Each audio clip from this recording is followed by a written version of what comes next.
From the love of liberty in the fires of hope and prayer, with boundless faith in our destiny, we solemnly declare, side by side we stand, islands of the blue Caribbean Sea.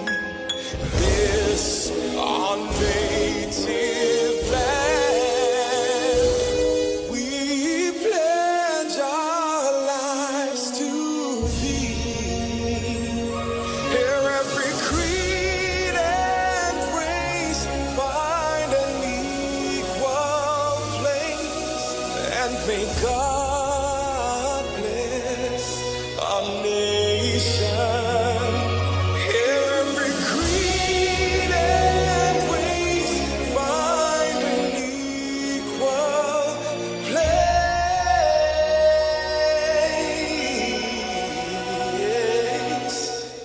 and may God bless our nation.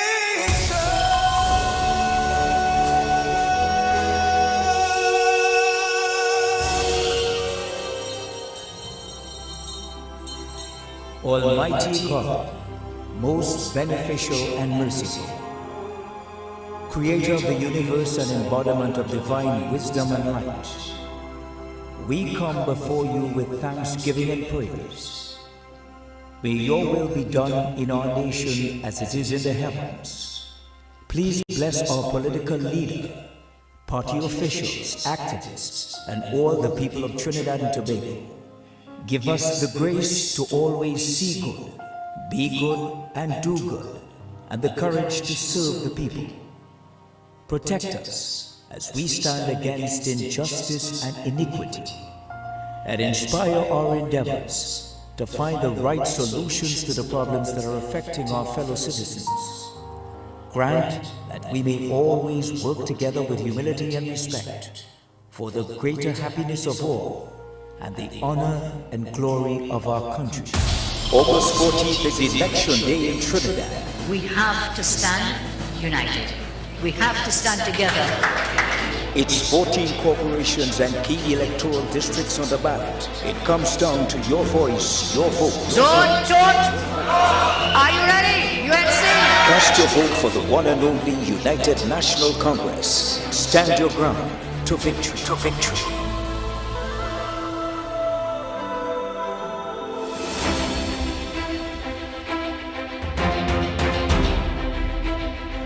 From Penal Second, this is the UNC local government election campaign with your winning local government election candidates working for you.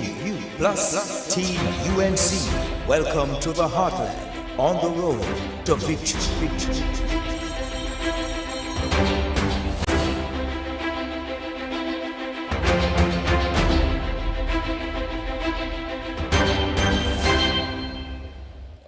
Yes, indeed. Yes, indeed. UNC family. No. Come on, man. We mere days away from victory. Mere days of securing this country. Just a few more days. UNC family.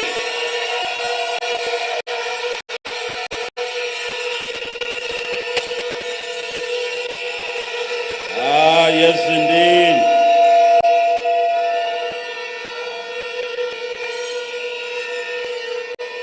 Thank you. We know you're alive. I know you're alive. Most importantly, they know. Hey, we're calling our Khadijah Castello and Ramona Victor. Please come to the front of the stage. Come to the front of the stage.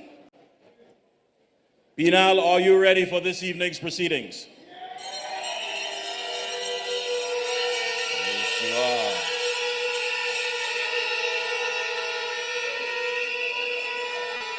are. And we are not here We are not here to take apologies. Too late shall be the cry. What good is an apology if it has no substance, if it has no meaning? If you could tell us that our roads and infrastructure was not a priority and you accept us to believe your apology, no, we are not going to believe that. Have you apologized for the 2,000 students that fell through the cracks? Have you apologized for our loved ones that died under tents in the hospitals? Have you apologized for the fact that people are jumping our walls and taking our family, our belongings, and terrorizing our family? Then we will take no apology from you. Come Monday, August 14th, all your sorries, all your crocodile tears will never ever be forgiven, because our job is to make sure and get rid of this Rowley PNM blight.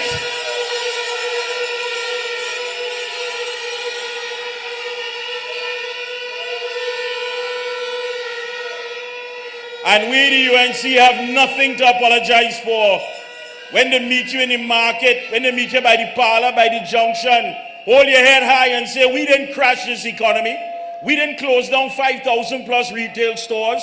We didn't put so many of our citizens on the breadline. We did not take our beloved country and send it to hell in a gasoline paper bag. We, UNC, have nothing to apologize for. Let's start off with our first batch of candidates. I want you to put your hands together and welcome Superior Chairman Dinesh Sangha Singh. Make some noise.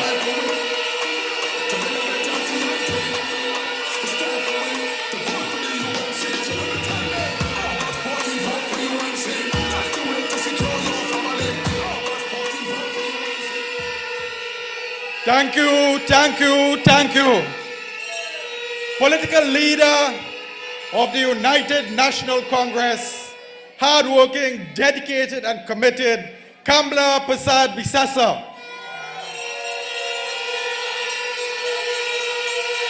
All members of Parliament, members of our executive team, most importantly this evening, all local government representatives, and our entire UNC family, a very pleasant good evening to you. Isn't it great to be in the house of the rising sun?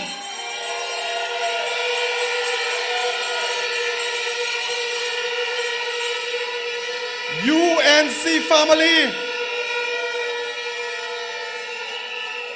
the code is yellow. We must paint this country yellow on come August 14th. Let us spread the gospel of the United National Congress with your visionary, hardworking, dedicated, and committed leader, the returning Prime Minister, Mrs. Kamla Prasad Bisasa.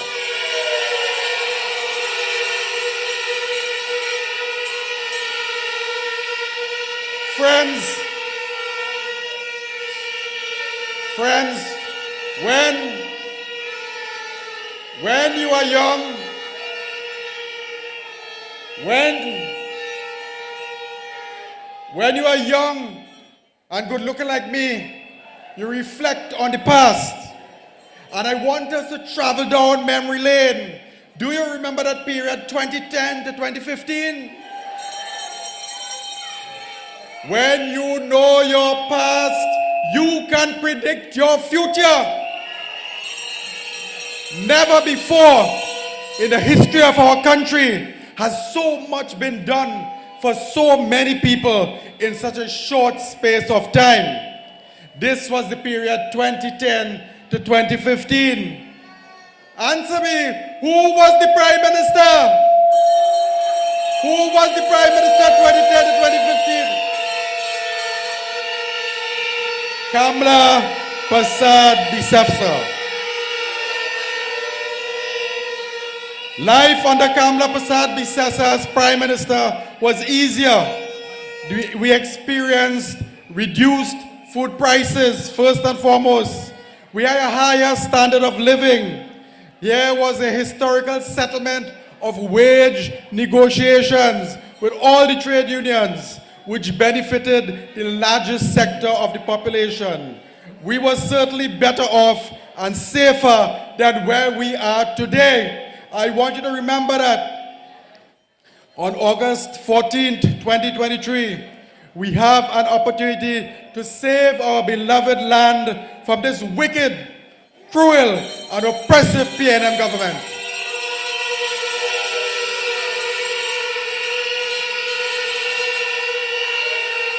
We must return this land to the benevolent hands of the mother of our nation, the beloved Kamla Prasad Bisasa.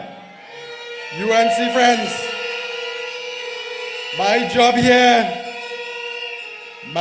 here this afternoon is very simple. I am here to introduce 3 of my winning and returning candidates to the Superior Borough Corporation.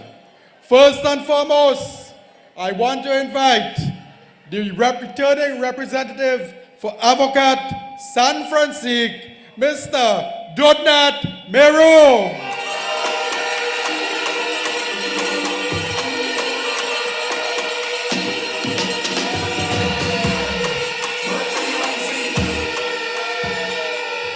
Our next candidate,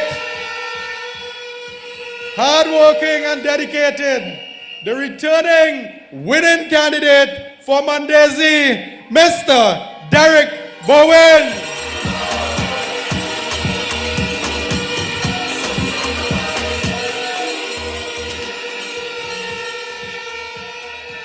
And the third in the first winning tree, we have from Citrus, hardworking, well-known, Mr. Shankar Tilak Singh for Citrus.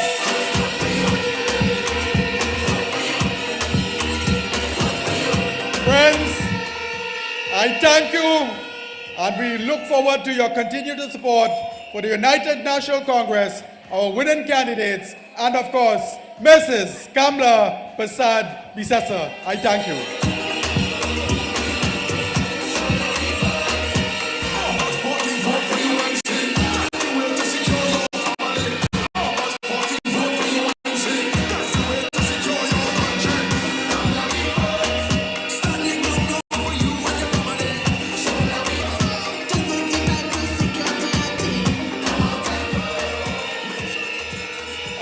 Yes, indeed. Hornblowers, again, we have nothing against the hornblowers, but please, it's causing some problems, and we can't hear much of the speakers. So please, we don't mind the whistleblowers, but hornblowers, just ease up with us for a bit, okay? Bringing our second batch of candidates, please put your hands together and welcome Penal DB Chairman Dr. Alan Sami. It's time for win. To win a better TNT. It's time for win. To vote for the UNC. Thank you, Mr. Chairman. Welcome to the beautiful Penal Debe region. Penal Debe, as you know, is always on the news, and we're in the news for the right reasons. This is the home constituency of our own Mr. Rodney Charles, our own Dr. Ludal Munilal, our own Mr. Dave Tanku, and most importantly, our own political leader, the Honorable Kamla Prasad Bisasa, the returning Prime Minister of Trinidad and Tobago.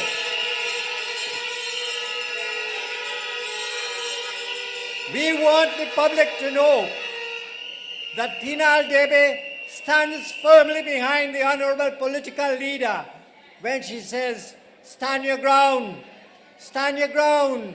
A lot of people who only know the theory of being robbed are telling us what are the answers. They say use reasonable force. They're telling you all kinds of things. I asked them the question, have you ever been robbed? And I am telling you, I was robbed. And when I was robbed, from what I am hearing now, I should have said to the man when he was robbing me, excuse me, sir, but are you from a rough neighborhood? Are you going to have open heart surgery so you need my money so that you can go and do surgery? Is it that I have to ask you, your house burned down and you need my money to build back your house? Or is it that a concert coming up and I need to buy a $1,500 sneaker, so I want your money? Is it that is the reasoning I must use while somebody is robbing me? I ask you this. If I had a mechanical flambeau in my hand, that is how I have to put it, and a person is coming to rob me with a cutlass, I will say, boss, hit me only one chop. Let me assess if you are going to be using reasonable force. Or hit me two chop only, but don't wound me too badly. I want to find out if I should use reasonable force. Or should I let go, hold my mechanical flambeau and let go 6 flambeau in the Rukutung? What should I do? We say, stand your ground. We are with the Prime Minister to be. Stand your ground. And don't let anybody rob you of your hard-earned income. It is my pleasure to introduce to you tonight 5 of our returning candidates. They are going to be all winners. One is a new kid on the block, but the others are already veterans. Ladies and gentlemen, I warmly welcome to the stage the representative who represents where you are sitting, the Councillor for Penal, Councillor Shanti Budram.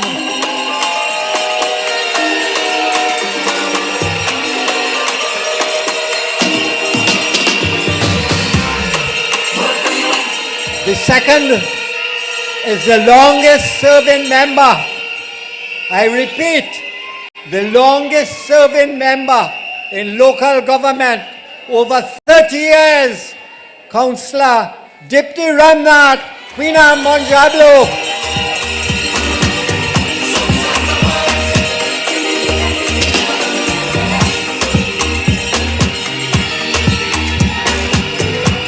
I welcome the winning candidate for Roshad Barakpur East, Councillor Kemwati Kimi Chulan.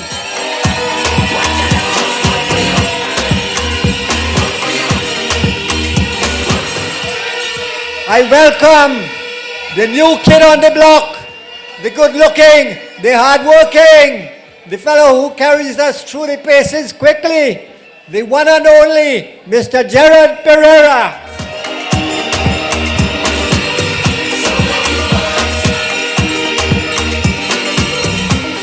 And it is my great pleasure to welcome one of the intellectuals on the council, a person who brings reason to everything that we do, the one and only councillor for La Fortune Debe North, Councillor Krishna Sunil Prasad Singh.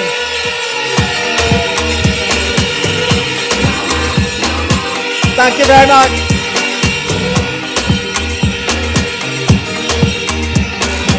August 14, vote for UNC. That's the way to secure your family. August 14, vote for UNC. That's the way to secure your country. Come let me vote. Stand your ground now for you and your family. So let me vote. This is the time to secure TNT. Come out and vote. A round of applause again for Chairman Dr. Alan Sammy and our candidates. We keep moving. Up next, we have a man who, of course, is no stranger. When the call is given, he heeds it and he comes out. You can't say Labre without mentioning this political activist. UNC family, put your hands together and welcome on stage Mr. Victor Roberts. It's time for we to build a better TNT. It's time for we to vote for the UNC. So let me tell them, August 14, vote for UNC.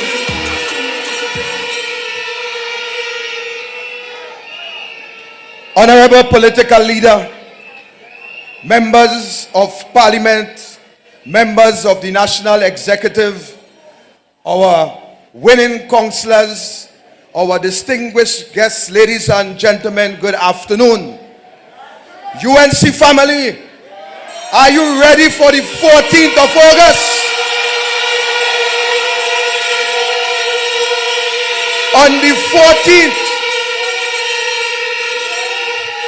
the 14th of August, you must send a message clear to Keith Christopher Rowley that you have had enough of the wicked, evil behavior of a government who claims to look after the people of this country, when the truth and in fact remains is that this government look after their friends and their financiers.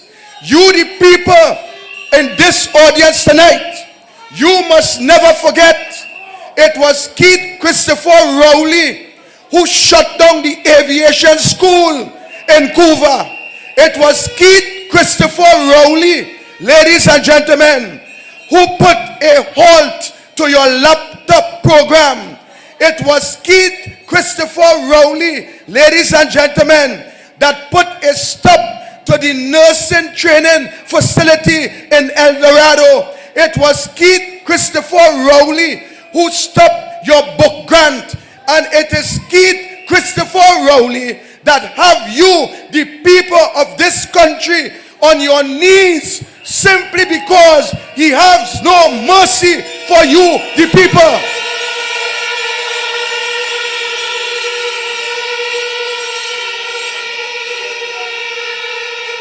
You must tell Keith Christopher Rowley on the 14th that since he have no mercy for you, the people, then you would not have any mercy for any one of those PNM candidates on the 14th. You must vote them out.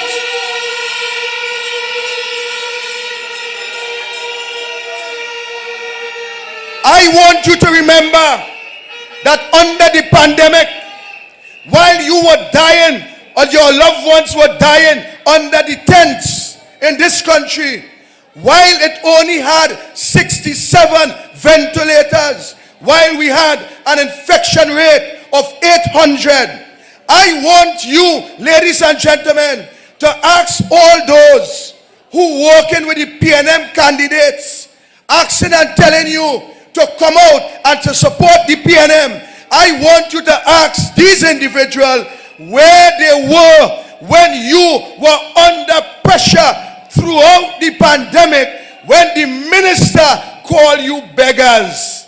You must show no mercy on the 14th of August. You must vote them out.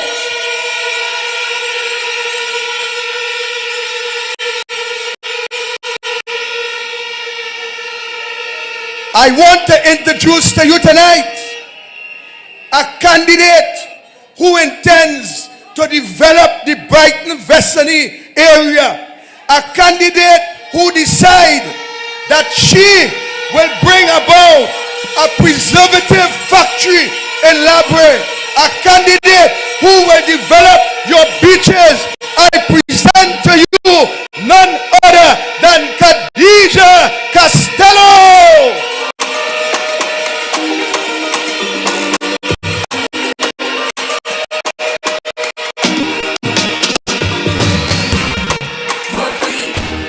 Ladies and gentlemen, I want to further present to you a candidate who not only defeat the PNM, but a candidate who intends to change the Erin fishing port. She wants to bring that fishing port in Erin to the point where we would be able to attract tourists and develop this fishing port whereby people would be able to survive. I present to you none other than my daughter, Chanel Roberts.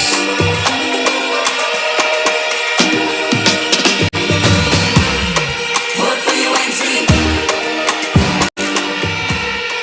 And last but not least, I present the Palo Seco fighter, a lady who will ensure that she do what is absolute necessary to have the Burgesses pass through beach camp to access the Palo Seco beach, and also to create a new avenue where people within Santa Flora will access the beachfront.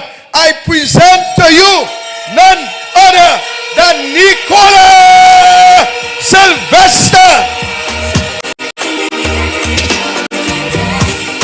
I thank you. August 14, vote for UNC. That's the way to secure your family. August 14, vote for UNC. That's the way to secure your country. Come now we vote. Stand your ground now for you and your family. So now we vote. This is the time to secure TNT. Come out and vote. UNC family, once again for Victor Roberts and our candidates, please. Thank you so much. As we continue, we move on. Please put your hands together and welcome Faizabad MP, Dr. Lakram Budu. It's time for we to build a better TNT.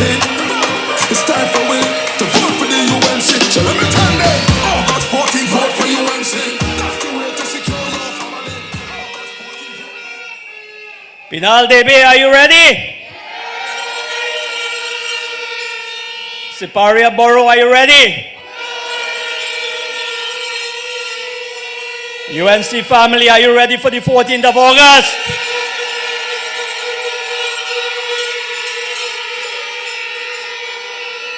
The Honorable Kamala Prasad Bisesa, leader of the opposition, political leader of the United National Congress, and the next Prime Minister of Trinidad and Tobago.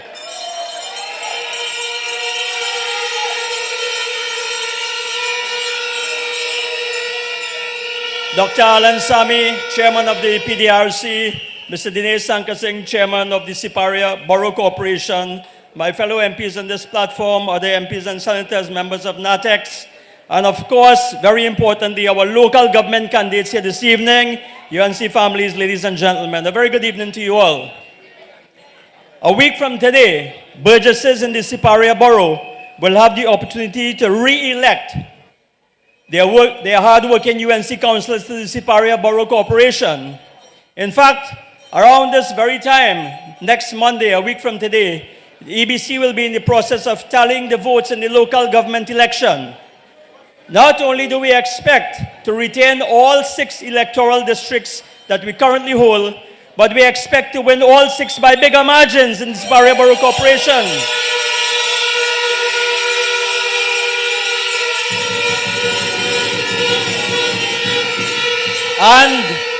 And my brothers and sisters, with your help, we expect to take the other 3 from the PNM. Let us give it up for our brother Victor Roberts, who is doing a great job with the candidates in Erin, Paliseco, and Brighton Bessany.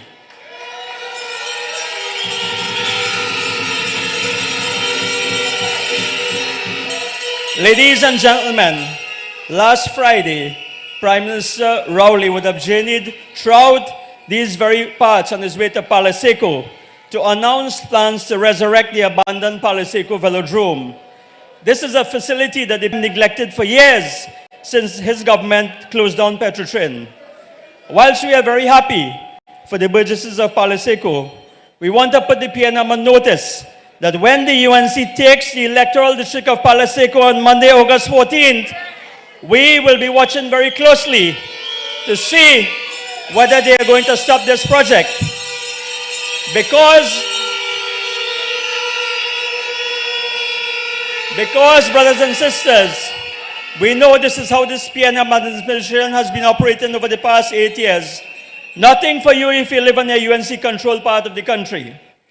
And speaking of recreational facilities abandoned since the closure of Petrotrin, why isn't the government paying attention to the recreation ground in Faizabad, opposite the Faizabad Anglican Secondary School? This ground, a once popular sporting and recreational facility for residents of Faizabad and environs, was left overgrown with bush and infested with rodents, presenting a health hazard to the hundreds of students who attend the Faizabad Anglican Secondary School. Despite numerous requests by residents to Heritage over the years to deal with this issue, it was left up to the Siparia Regional Corporation, via Councillor for the area, Jason Ali, to step in to assist the frustrated residents.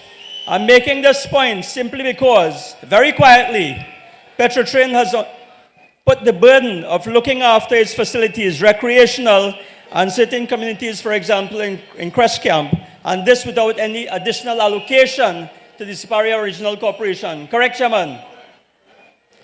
Last Friday, the Prime Minister would also pass a major landslip at Skinner Trace in Quarry Village. This is a disaster that has been affecting hundreds of residents for more than 10 months now. I am informed that a new contract was awarded for this work recently, but there seems to be no urgency to fix it. I ask tonight, is it because this area is held by the UNC? I hope that when Jason Ali takes Sipari West Faizabad for the second time,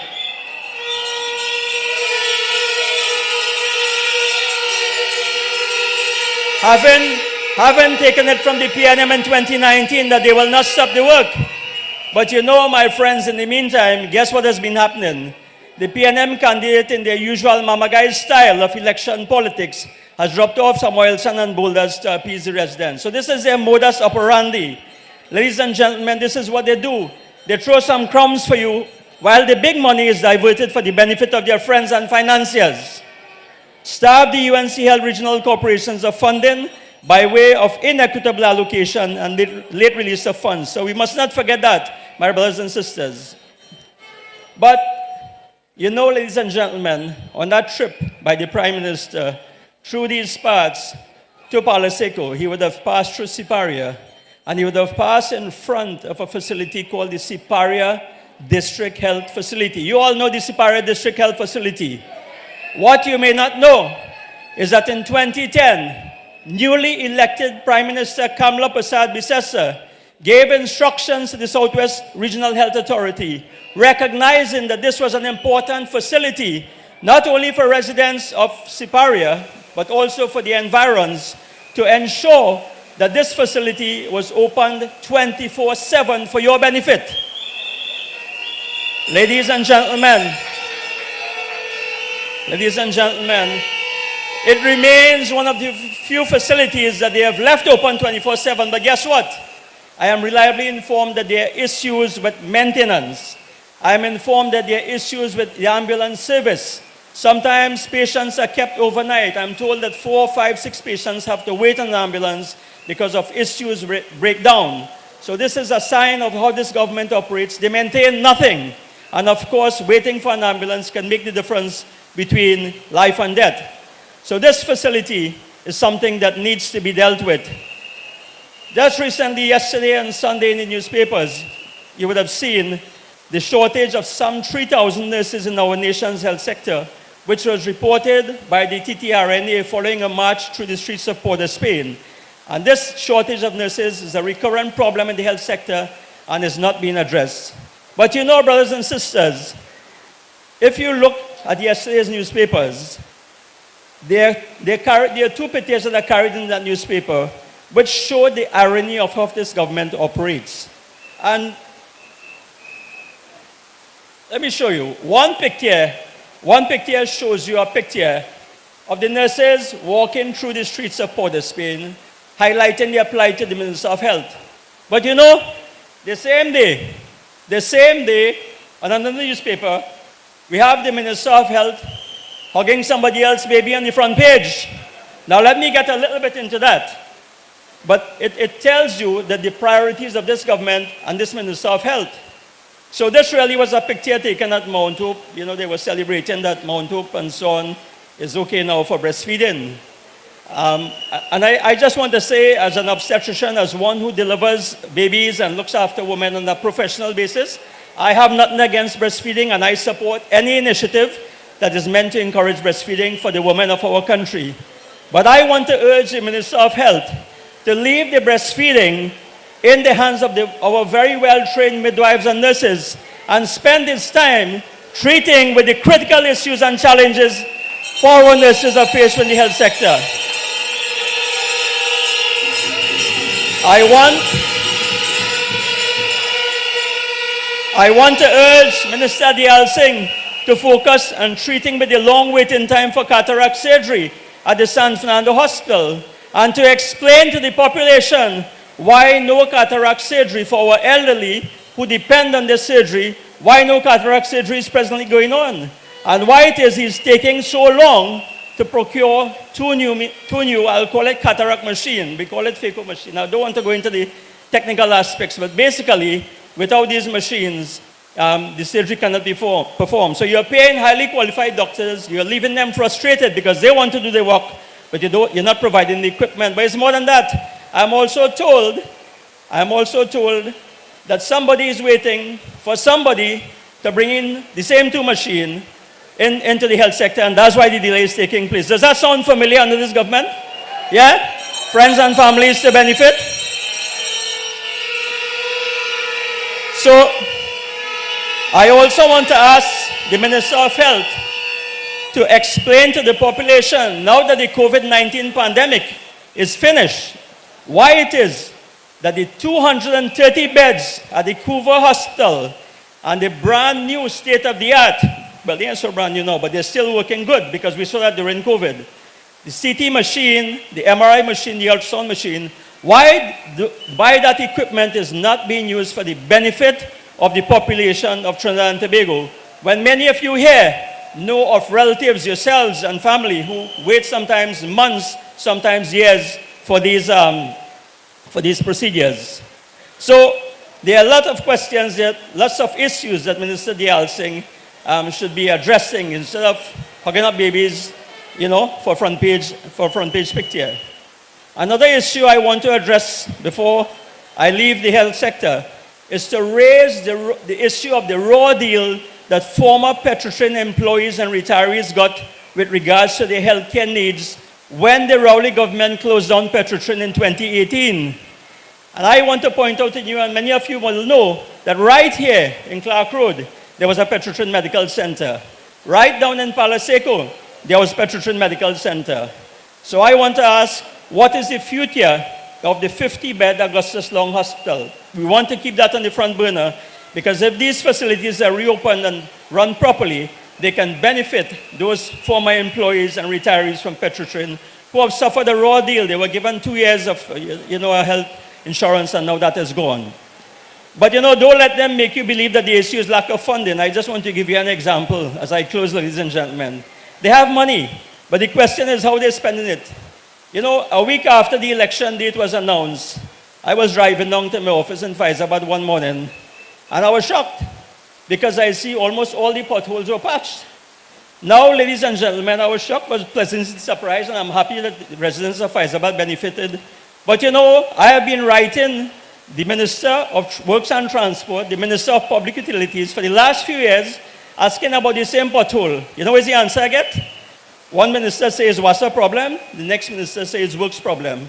But 2 weeks before an election, all of a sudden, they could find the solution to fix the problem. There's no problem. So, ladies and gentlemen, I just wanted to point out to you how this government operates. As I close tonight, I also want to ask these questions.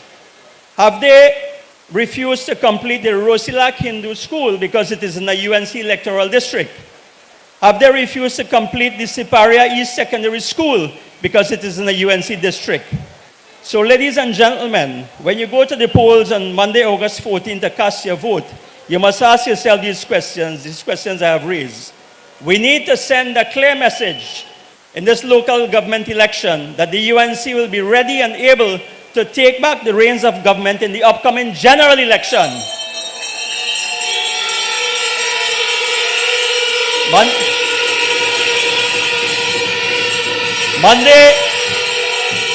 Monday, 14th August is phase 1 of the operation to resuscitate a Trinidad and Tobago that is suffocating under the heavy and incompetent hand of this PNM administration.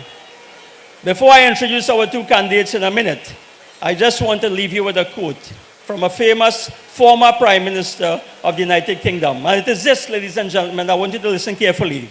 And the quote, it says, "It is the people who control the government, not the government the people." It says, it is the people who control the government, not the government the people. This was a quote from the famous Winston Churchill, a wartime Prime Minister of Britain. Very prophetic words indeed, ladies and gentlemen. So ladies and gentlemen, it's that time to introduce our candidates. And I want to introduce to you two very hard-working candidates for the Siparia Borough Corporation. So first, allow me to introduce a young man who has already proven in his first term that he is up to the task. A man who is an energetic, passionate, and dedicated representative. A man who works tirelessly for his burgesses. Ladies and gentlemen, let us welcome the man who will beat the PNM again in Otaheite Rosilak and retain this electoral district, Javed Mohammed.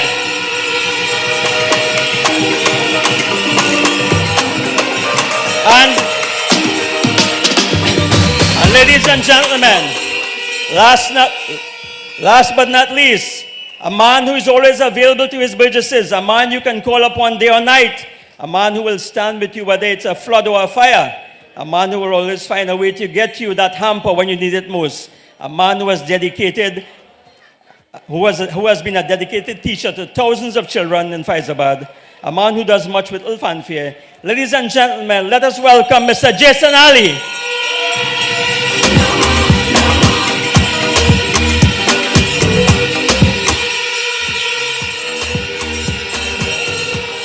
And as I close, ladies and gentlemen, just to say that having taken the seat from the PNM in 2019, Jason Ali will again take the electoral district of Siparia Faizabad next Monday. I thank you. August 14, vote for UNC. That's the way to secure your family.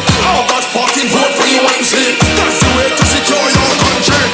Come now we vote. Stand your ground now for you and your family. So now we vote. This is the time to secure TNT. Come out and vote. Make sure the children safe in the community. A round of applause again for Dr. Lakrambodo and, of course, our candidates. Up next, we have a man that we can rely on when it comes to the true state of the economy. He speaks out very loudly about geographical discrimination. UNC family, Penal, please put your hands together and welcome on stage Oropou's West MP, Dave Tanku. It's time for we to build a better TNT. It's time for we to vote for the UNC. So let me tell you. Political leader of the United National Congress, leader of the opposition and member of parliament for Siparia, the Honorable Kamala Prasad Bisessa, other parliamentary colleagues here today, fellow members of the national executive, and nominees seeking to serve our country at the local government level, members of our viewing audience here in Penal, and the thousands and tens of thousands looking on the World Wide Web. My brothers and sisters all, good night! And it is a good night because now we are one more day. Now we are one more day closer to voting out this current, incompetent, malicious, paper-hating, vindictive, lying PNM government. Local government elections now and general elections coming. In my presentation tonight, I want to deal with just a couple of the lies of this government and show you why you cannot and must not trust them. You know, it seems that you must be a known liar to become a part of the PNM Rowley cabinet.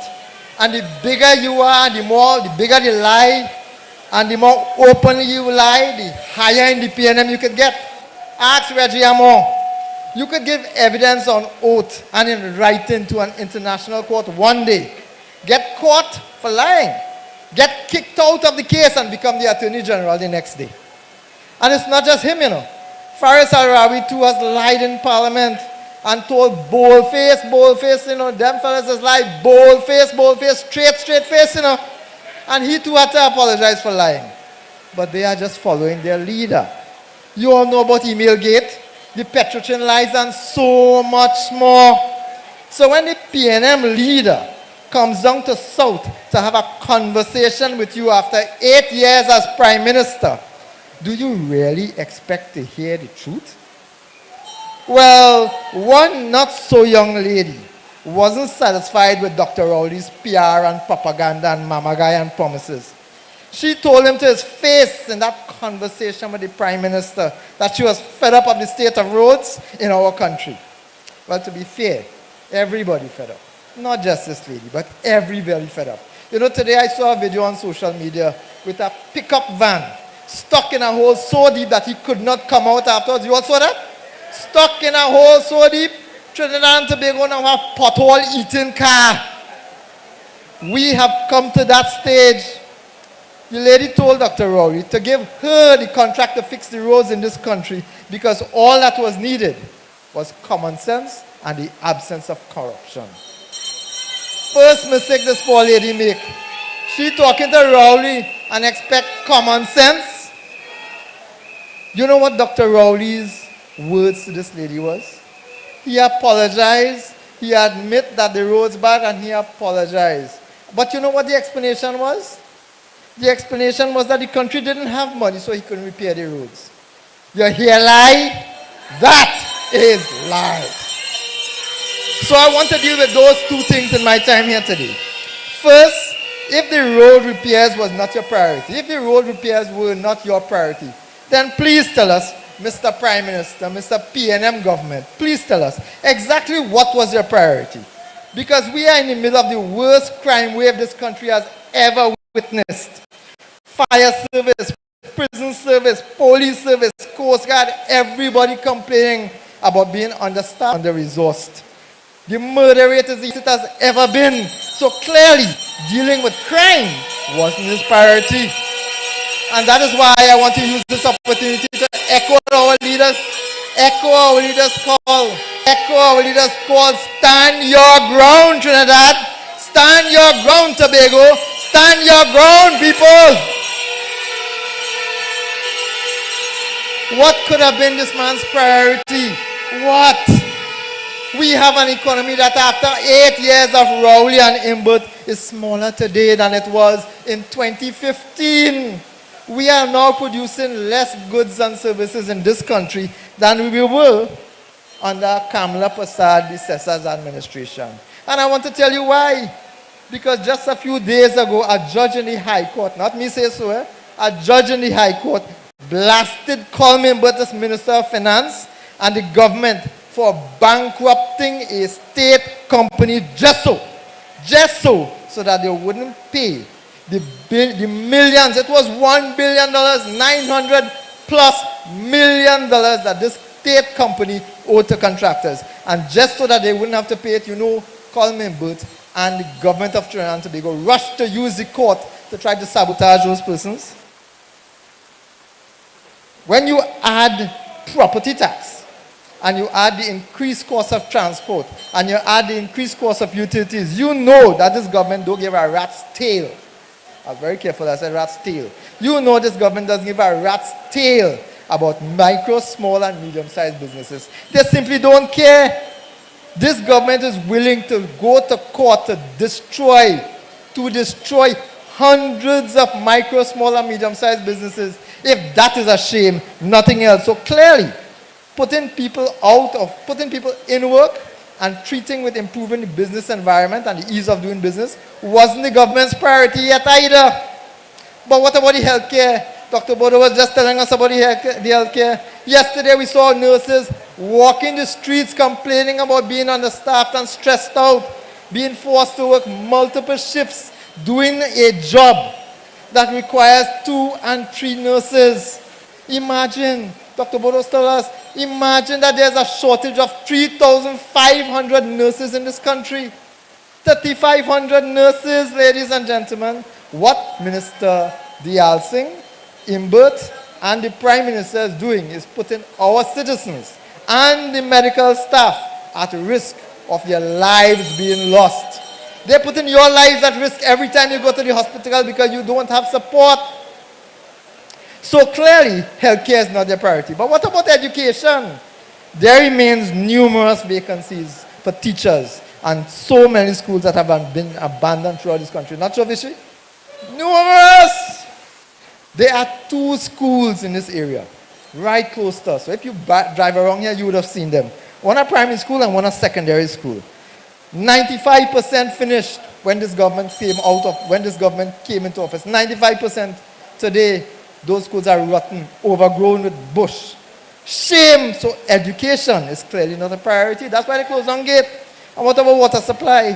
Thousands of households in this country are doing without something basic as a regular water supply. In 2023, there are parts of this country that don't have water for 13 and 14 days, weeks on end.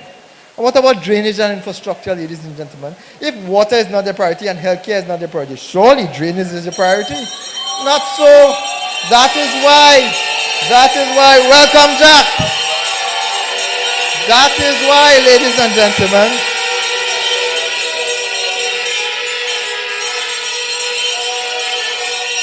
and I want to use the opportunity to welcome to Penal the Honorable Jack Austin Warner.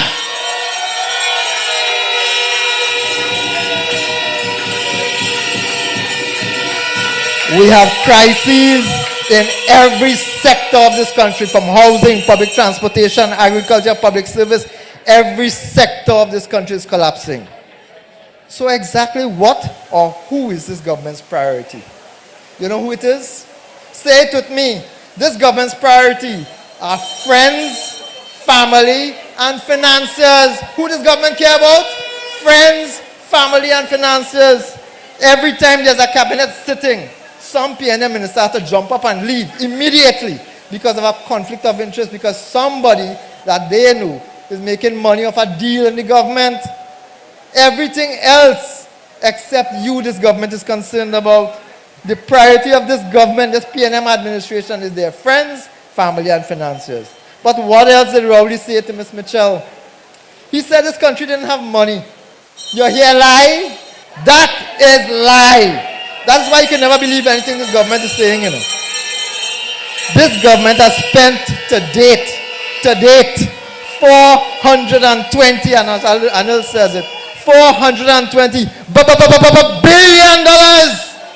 420. Do you know how much money that is? Visualize this. That is enough money if you stack it to go from here to the moon, not once, not twice, not 3 times, but 4 times. If they divide that money amongst you all, you know every can get upwards of $300,000. Upwards of $300,000 every day that Rowley and Imberta in government, every day. They spend $145 million. Where are you seeing any of that? Look around. Are they seeing it? Nothing. But they could write off loans. They They wrote off an NGC loan for $400 million. $400 million. Somebody collect that and gone, and nobody held accountable. Ladies and gentlemen, that's just one example. I could go on and on. I have plenty pages of examples of corruption under this government. But I want to deal with one lie quickly. Do you know that Rowley and Imbut have been coming around telling everybody? They're telling everybody, with property tax and the election reform, the regional corporations will have more money. They say with property tax being collected, residential property tax being collected by the regional corporations will have more money. Well, that is an absolute lie. If, for example, the government was going to give to a regional corporation $100, and that regional corporation collects $25 in property tax, you know how much the government is going to give them? $75. Because the law now as it stands means that the government will offset their allocation by the amount of money being collected in property tax. So not 1 cent more. They are lying to you, ladies and gentlemen.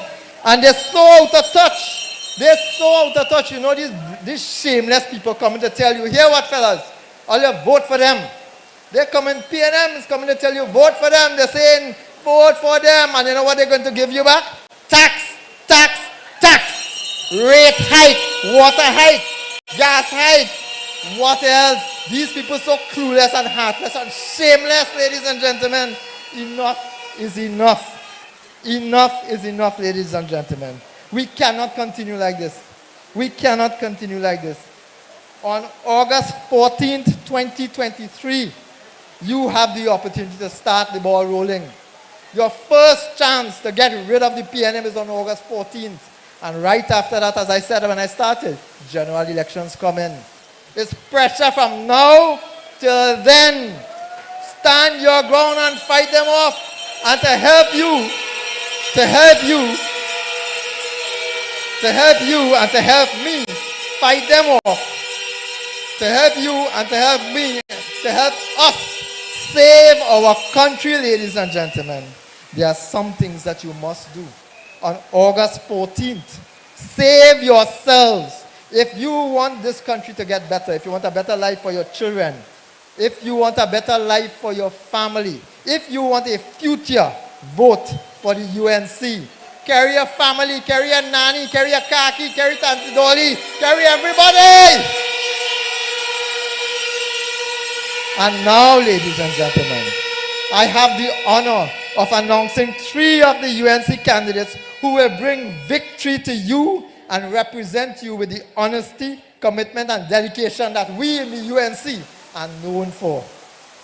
In keeping with our leaders' mandate, they will serve the people, serve the people, serve the people. The first person I want to bring to the platform tonight, she has been at your side, serving you, defending and fighting for your rights for the electoral district of Sipara East, San Francisco. Welcome, candidate Ramona Victor!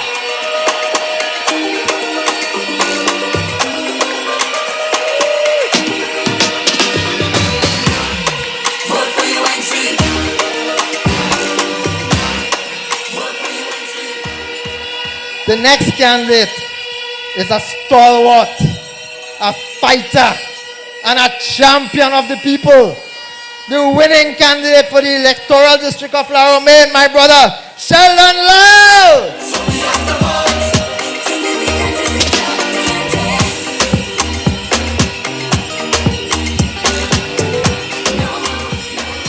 And joining us on stage now is the young, vibrant, good-looking, hard-working, and dedicated candidate for Debe South. Welcome, Kimran Ciceron! Vote for you. Vote for you. Vote for you. Vote for UNC. It's time for win. To build a better society. Thank you all very much, ladies and gentlemen. On August 14th, do your duty. Save TNT. Thank you. August 14, vote for UNC. That's the way to secure your family. August 14, vote for UNC. That's the way to secure your country. Come let me vote.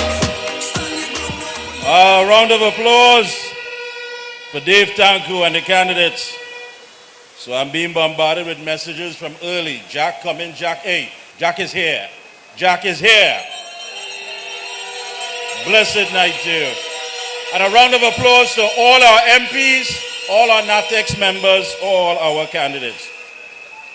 At this time, our next speaker is known for his loud roar. He takes no prisoners. Deputy political leader, a fighter, one of the top debaters in Parliament. UNC family, put your hands together and welcome Oropouche East MP, Dr. Rudal Munila. It's time for we to build a better TNT. It's time for we to vote for the UNC. So let me tell them, August 14, vote for UNC. That's the way to secure your family. August 14, vote for UNC. That's the way to secure your country.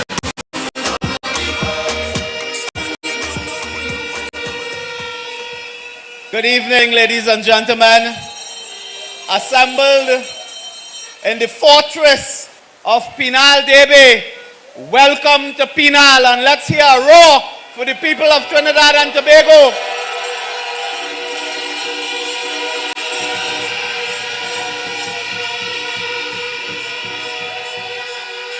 This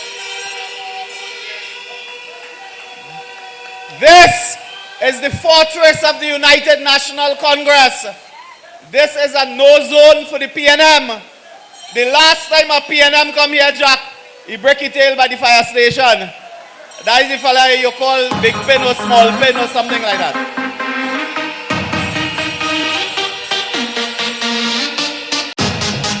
Ladies and gentlemen, join me in welcoming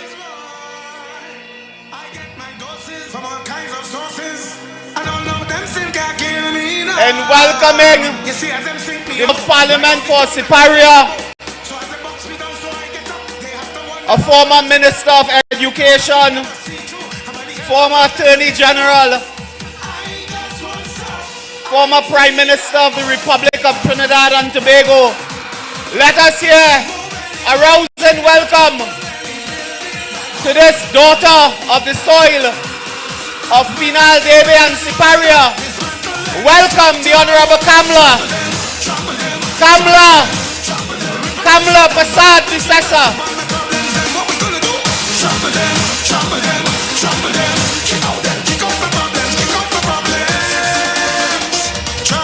Things does come before blessings, but we have to be patient, yeah.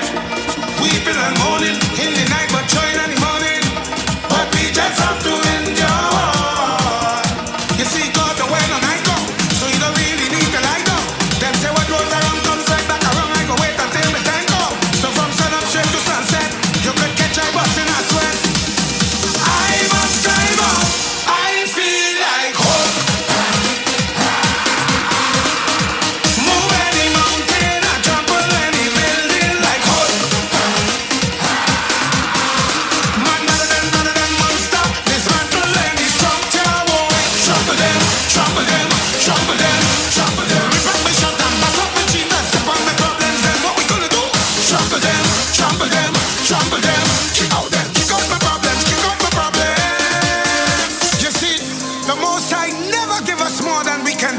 But he gave us the strength and the will and the power and the courage to handle our problems through him.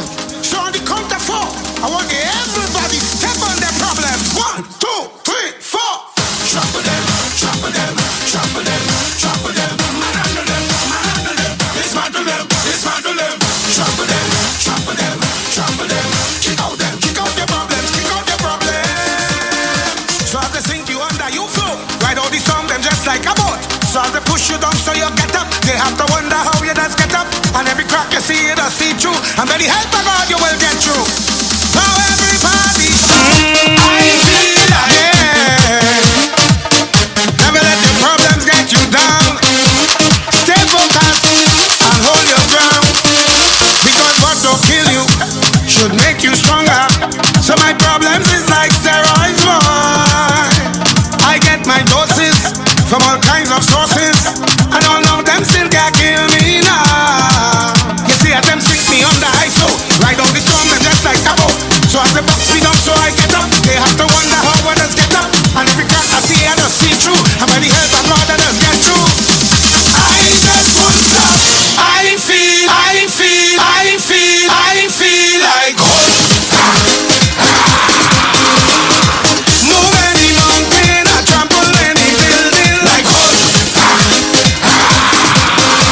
Man better than monster, dismantle any structure, boy. Trample them, trample them, trample them, trample them. Pass me shot and pass up my chin, and step on my problems, then what we gonna do? Trample them, trample them, trample them. Kick out my problems, kick out my problems. Trials and testings does come before blessings, but we have to be patient, yeah. Weeping and mourning in the night, but joy in the morning. But we just have to endure. You see, God, the way the night come, so you don't really need to lie down. Them say what goes around comes right back around. I go wait until the time come. So from sun up straight to sunset, you could catch a bus in a sweat. I must climb up. I feel like hope. Move any mountain and trample any building like hope. Man better than monster, dismantle any structure, boy. Trample them, trample them, trample them, trample them. Pass me shot and pass up my chin, and step on my problems, then what we gonna do? Trample them, trample them, trample them. Kick out my problems, kick out my problems. You see, the Most High never give us more than we can bear, but He give us the strength and the will and the power and the courage to handle our problems through him. So on the count of 4, I want everybody step on their problems. 1, 2, 3, 4. Trample them, trample them, trample them, trample them, manhandle them, manhandle them, dismantle them, dismantle them, trample them, trample them, trample them, kick out them, kick out their problems, kick out their problems. So as they sink you under, you flow, right on the song, them just like a boat. So as they push you down, so you get up, they have to wonder how you just get up, and every crack you see. Thank you, brothers and sisters.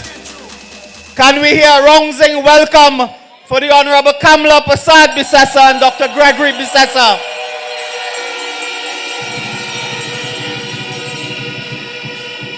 Brothers and sisters, thank you tonight for coming out here in your thousands. We have people as far as our eyes can see. When we look to the roadside, I believe we have more people outside than we have in the hall, where every single chair is occupied.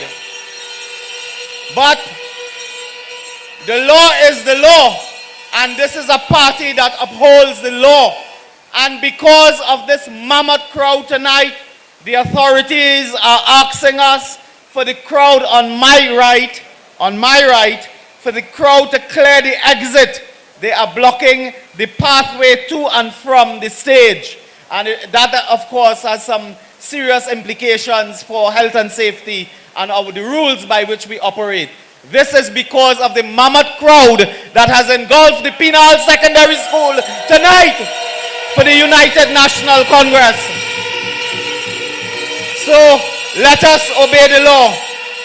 Brothers and sisters, tonight, I want to thank all of you for coming out. I want to thank the thousands and thousands of persons who are listening or viewing our broadcast. So many people in Trinidad and Tobago and abroad listen to us, and we sincerely thank you for taking time from your schedule so you will hear us and carry our message. Let's give the listening and viewing audience a round of applause. Brothers and sisters, tonight we meet as the PNM is desperate. They are sensing defeat. Keith Rowley is sensing defeat on August 14th. Notice,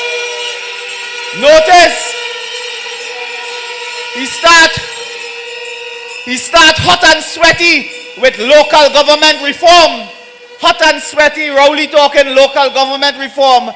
Now, 2 days ago, whenever at La Jolla, he said, man, this election is no big thing. Local government can't do nothing. This election is no big thing, win or lose or draw. He is sensing defeat, and we must put the final nail on the coffin on August 14th. And remove every semblance of PNM in every corporation throughout Trinidad, brothers and sisters. You see, these elections, when you look at it the way we are seeing it every day, every night, this looks like a general election. This feels like a general election. It's fire on the top and fire below. We have the mood of a general election. So August 14th is step 1, phase 1. And in 24 months or less, we shall remove them from the Parliament of the Republic of Trinidad and Tobago. Brothers and sisters, I heard a few days ago, as Dr. Bodo said, I heard Rowley apologizing for the bad infrastructure. He said, oh, we're sorry, you don't have roads, you don't have bridge, you don't have proper bridges and so on. We didn't have money. That is what this person is saying. That is what he's saying. We don't have money, so we couldn't fix everything for you. Rohan Sinanan, I don't know what planet he living on. He said the PNM build everything in this country. They break down everything. They destroy everything. The people in South Trinidad, Petrotrin was a major industry for the people of Penal Debe and the Southland, San Fernando, Pointe-a-Pitre and so on. They closed down Petrotrin, sent our people into destitution and poverty. Imagine they closed down Petrotrin so they could import oil and fuel. Rowley reminds me of a man who sell a fridge so he could buy ice. That's what happened there. He sell the fridge so you could buy ice. That is how they manage the affairs of this country. They talk local government reform. We talking local government reform. The PNM talking that when Rowley had hair on his head. They talking about that. When we were in office, Mrs. Prasad Bisasa, local government reform is a simple thing. Provide resources to councils and councillors so they will fix the road, so they will fix the bridge, so they will provide street light, so they will fix recreation ground. You don't need no degree in science for that. But what did they do with the money? I want to tell you briefly tonight. Would you believe they took money, millions of dollars that could have been spent on roads, bridges, drains to prevent flooding, to pay people in England. They paid professional people in England to come down to Trinidad to investigate UNC officials. They paid millions and millions of dollars. Tonight I want to tell you, a former commissioner of police was sent to England to meet a lady there. We call she SRP Kate. He went to meet her there. When he meets she said, well, it's nice to see you, but we don't know what we have to investigate, you know. The government of Rowley tell them, look, we're not interested in this corruption thing. We're interested in that. We're interested in UNC targets. A former commissioner of police had to go to England. When he met her, she said, we are interested in what you come here for. You know, we know who are the targets of the government. We're going after them. And they'll put up on the screen now, look, you know, I don't know why these things just find me. What it is about me. Look, the bills, they are still paying. This is a bill dated June 2023, that is recently. How they sending me a bill? Imagine them investigate me and like they want me pay the bill. This is a bill for $3.2 million owing to Edmonds, Marshall, and McMahon. That is the woman, Kate McMahon, SRP Kate. They make her superintendent of police. The people finish their work, not one single charge. They cannot charge any UNC official. They cannot prosecute. They cannot indict. None. None. But they come. But today, Kevin, bring up the other bills because I want to show them the bigger bill. That is a bill that they're owing now $3.2 million. But if you look at some of the other statements, these are invoices. And they call them case A, case B, and case C. You know, is that? Case C is not a sweet drink. Is EMBDC, live sport, and CLICO. That's what's called case A, B, C. EMBDC, live sport, and CLICO. Their job was to investigate that, but only investigate UNC targets. And when they finished, they had here, according to the documents we have in our possession, they paid 34 million TT dollars. 34 million gone. In the next bill you will see, and look at the short period of time in these bills. For a few weeks and a few months, millions and millions of dollars. That is a bill for 34 million. In fact, they boasting, they say amount outstanding and process, British pounds and what have you, another 15 million. They paid $45 million and we have it here. But you know, the people in England, they didn't know it's the PNM they're dealing with. You can't trust the PNM even if you're working for them. Because the PNM now telling them we have no money to pay you. So they who were investigating contractors for not being paid, they end up not being paid. And this is a scandal. $45 million gone. Bills still coming. But you have no money, box drain. Today people in this country are begging, you know what? When we walk the roads now, we walk with councillor and candidate and sing. You know what people asking for? 2 wheelbarrow of, what is this, oil sand? I feel in my constituency, we're going to throw a barbecue to raise money for oil sand. We're calling it the oil sand barbecue. Not that you're eating that, eh? But this is what people want. So basic a necessity as 2 wheelbarrow of oil sand. People yearning, they want that. You spend $45 million and you cannot provide a wheelbarrow of oil sand to people. Have people traumatized. They come in front of the house, water come in the yard, mash up the furniture and so on. This is where we have reached, brothers and sisters. So when Rowley tell you they had no money, he lie. He lie. He take all the money to spend to investigate Gary Griffith. You all remember he hired Stanley John and others to do reports on the FUL, firearm user license report. The court say you can't release that report. Keep it right there where you have it. He did that. He made a statement, Saddam. He said, if all you read that report, the hair on your head go stand up. I want to ask him how he know that. You know hair on your head? How you know hair on your head go stand up? And I stop right there, I ain't going nowhere else. So, that is the situation we face with this fella. All the money to prosecute Gary Griffith, to prosecute UNC people, and none for utilities to you. This is why the local government election is the most important election you will fight, most important election you will vote in on August 14th. And you have to get them out. Brothers and sisters, before I close, I want to raise another matter that is in the public domain. Another matter that is in the public domain I'll raise now. This morning in the Express, I think it was this morning, a headline, Rowley in breach.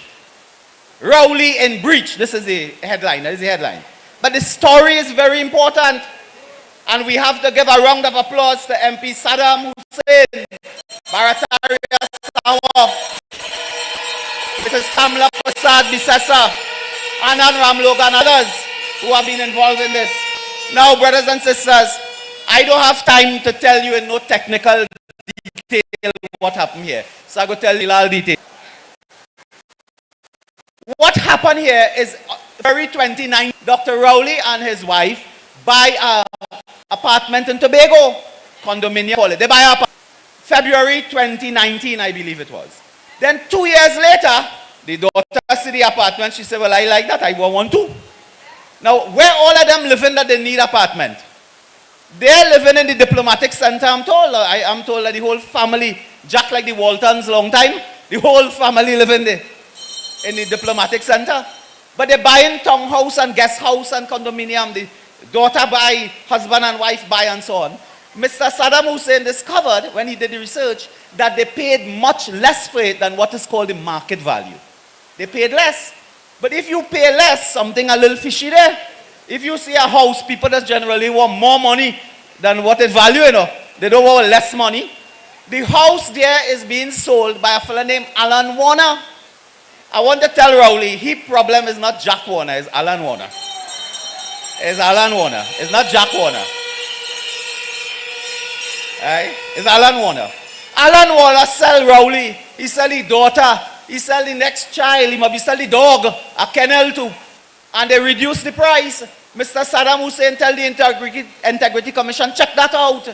That is not normal to reduce the price by $480,000. The Integrity Commission investigate. They said Rowley breached the law by failing to declare on the Form B of the Integrity Commission a statement. He breached the law. But the Integrity Commission, they say well, he breached the law, but he didn't knowingly make a false declaration.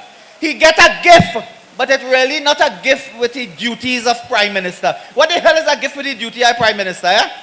A vase from Beijing, China? That's a gift.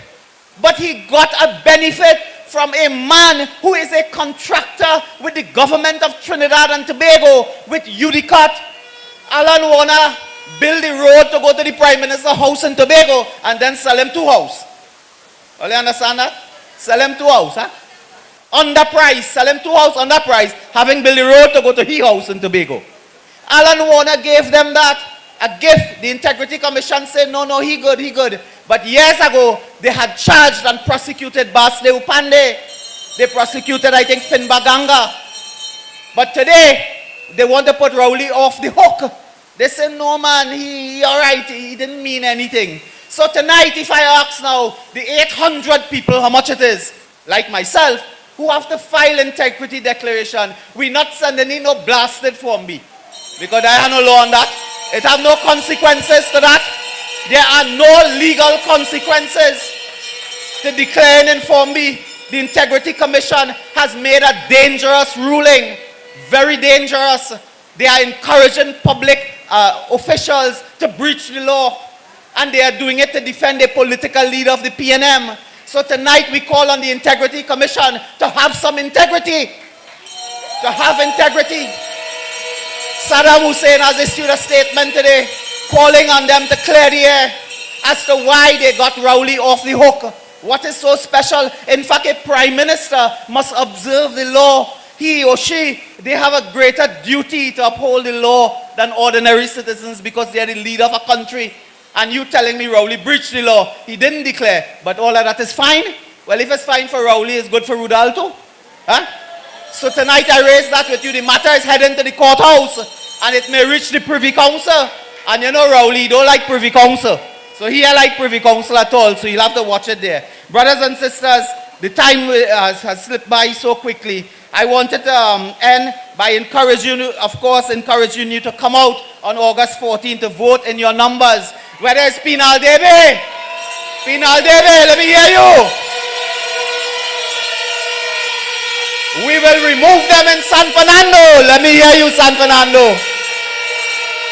We will wipe the floor with them in Siparia. Let me hear you, Siparia. We will destroy them in Princestown. We will beat them to a frazzle in Mayaro. And in Cuba, we will beat the frazzle. So brothers and sisters, excite yourself, energize your communities, your family, your friends, your street, your village, your town, your city, so we can come out in our great numbers and send this message to Keith Rowley that his days are numbered. The writing, Mr. Warner told you, the writing is on the wall. But Jack, they cannot see it because they thief the wall. They thief the wall, so they cannot see the writing on the wall. So we will come out and support. Brothers and sisters, my great duty and task now is to introduce our winning candidates for the Penal Debe Regional Corporation, and one special candidate we have here. We have a young man, dynamic young man, going for his second term in the electoral district of Barrackpore West. He's a dynamic community, social, religious leader. Brothers and sisters, welcome Nicholas Kanhai.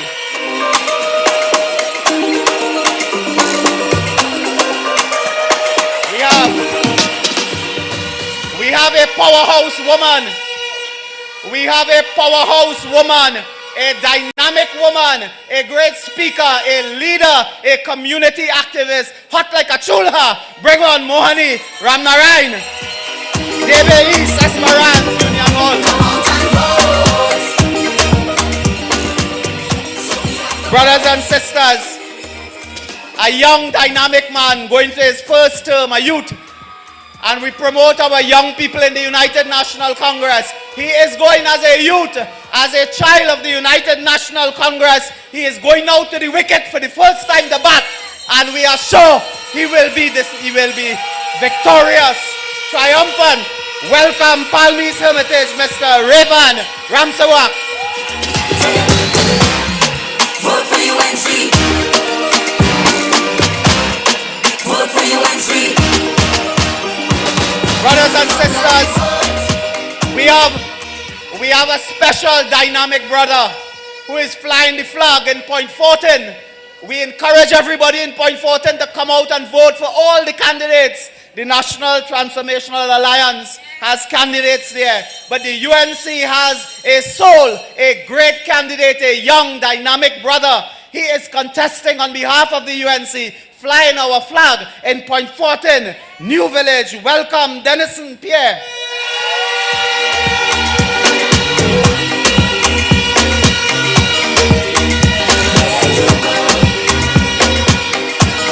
Give a round of applause to the winning candidates. Thank you all very much and God bless you. Love you all.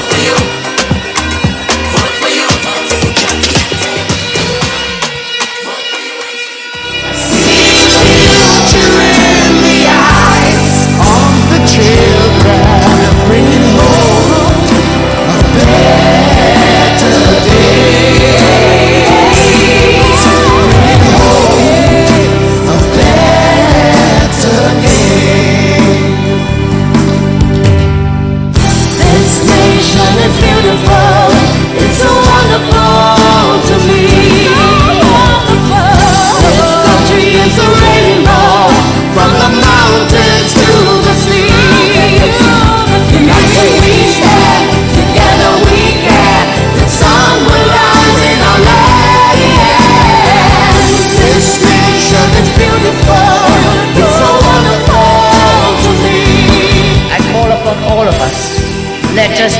stand our ground. No matter what comes our way, let us stand our ground.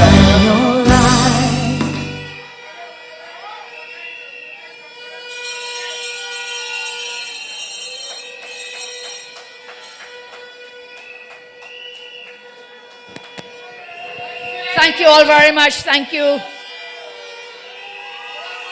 UNC family!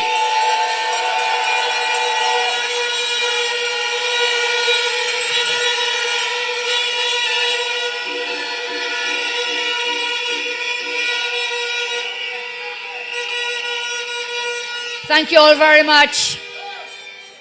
UNC family and friends, thank you for joining us tonight. And what is the code? The code is? The code is? UNCN. Thank you so much. It is always so great and wonderful to be in my hometown, in the constituency of Superior.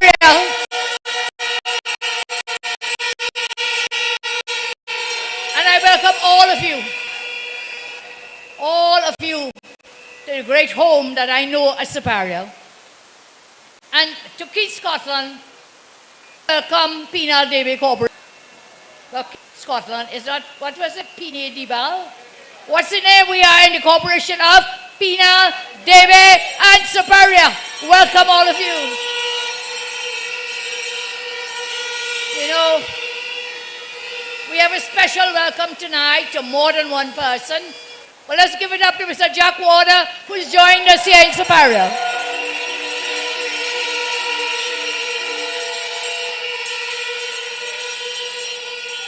All my MPs, senators, NATEX, all our wonderful candidates. Do you see the team of candidates? They're young, they're not so young, but they're all UNCN proud. All. Thank you. You know, as the teams are walking the length and breadth of our country, we can feel the love. Everywhere the UNC LGE goes, you can feel that love. You have the support. People are welcoming the UNC and our partners, the NTA and others, everywhere we walk. I've always been committed, as you know, to national unity. Those words are buzzwords. We've always been in the UNC committed. And so once again, we have started to bring people together with the growing accommodation that we have. Starting with the NTA, led by former Police Commissioner Gary Griffith. This has grown with the most welcome return of, guess whom? Mr. Jack Warner and the ILP.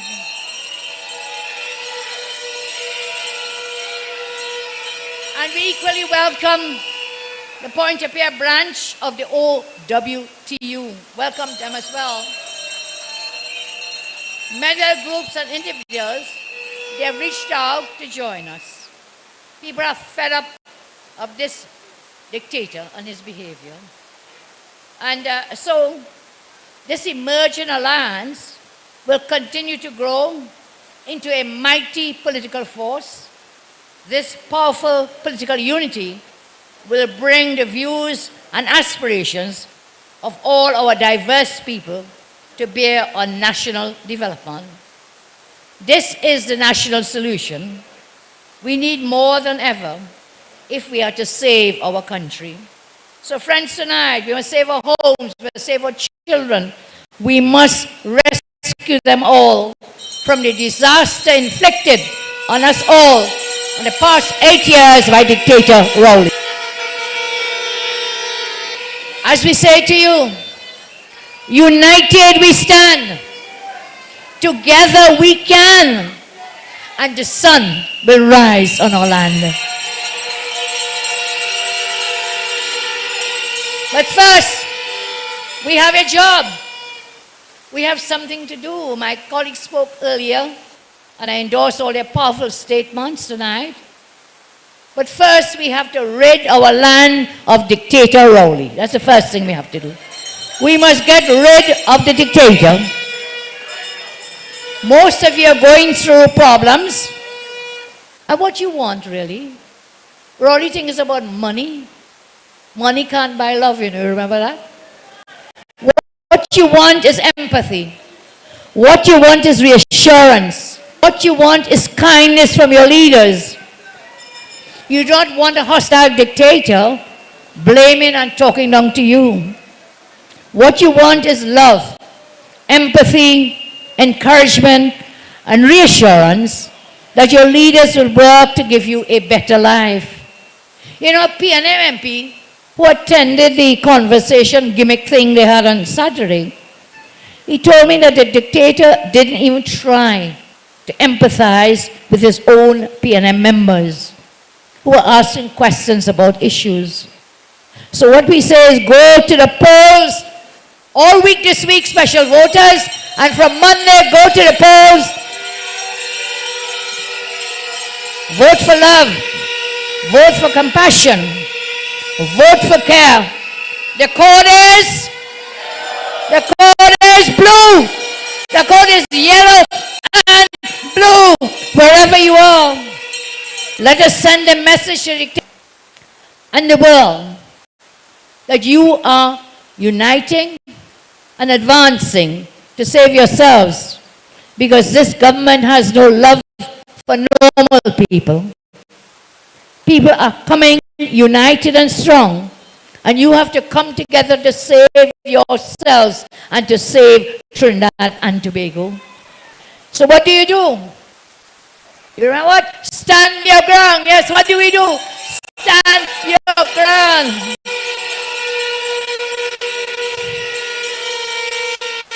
Adulting, I told you all that we must stand home and we have to protect our families.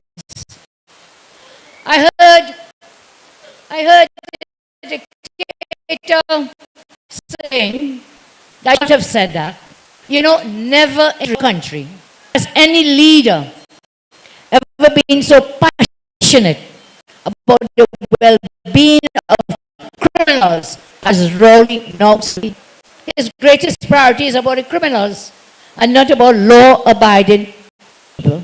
Imagine, after being in office for almost 8 years, presiding over a runaway crime spree, over 4,000 innocent citizens have been slaughtered by criminals. And the dictator is now more than what is he concerned about? The criminals. He worried about the criminals who invade in your home. They're talking about what force, what kind of force. He's more concerned about the criminals than law-abiding citizens.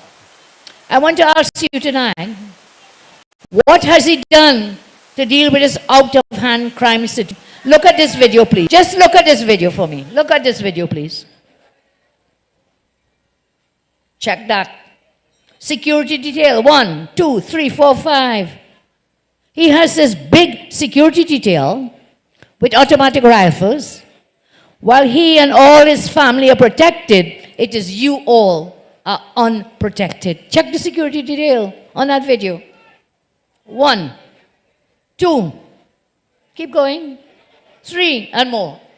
Totally protected by your taxpayer dollars paying that security detail. But he's telling you all, don't worry, it's okay. Camera crazy. She's a dangerous woman. I am proud to be dangerous. I'm dangerous to stand for the people of Trinidad and Tobago.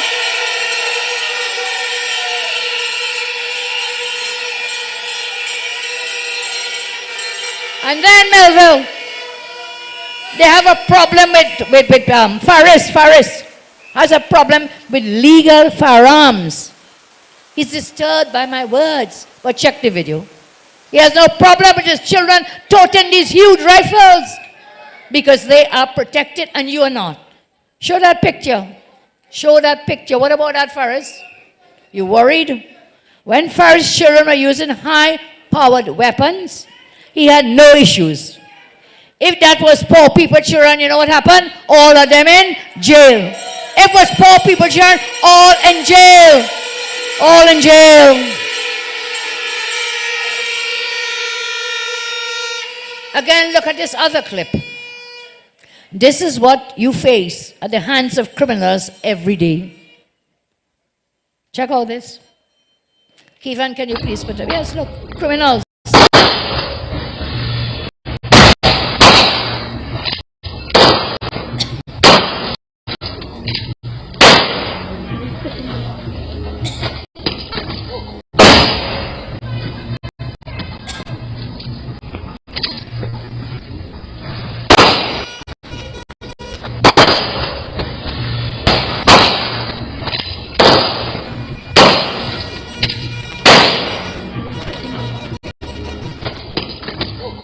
Frightened. Imagine that. The criminals run right outside, and you law-abiding persons, you're locked away behind burglar-proof. Literally, you're in a prison in your own home. And you're like at the mercy of the criminals. And look at this man, Hines. Rowley refuses to move Hines.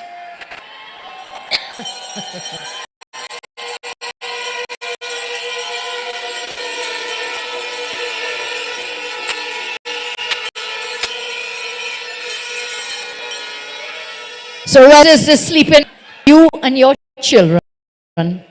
4,000 plus murders. And he will not get rid of this incompetent Rip Van Winkle. I think Rudy, always sleeping on yourself. That's the man in charge of your safety and security and that of your children. But Rowley chooses him above you and your families.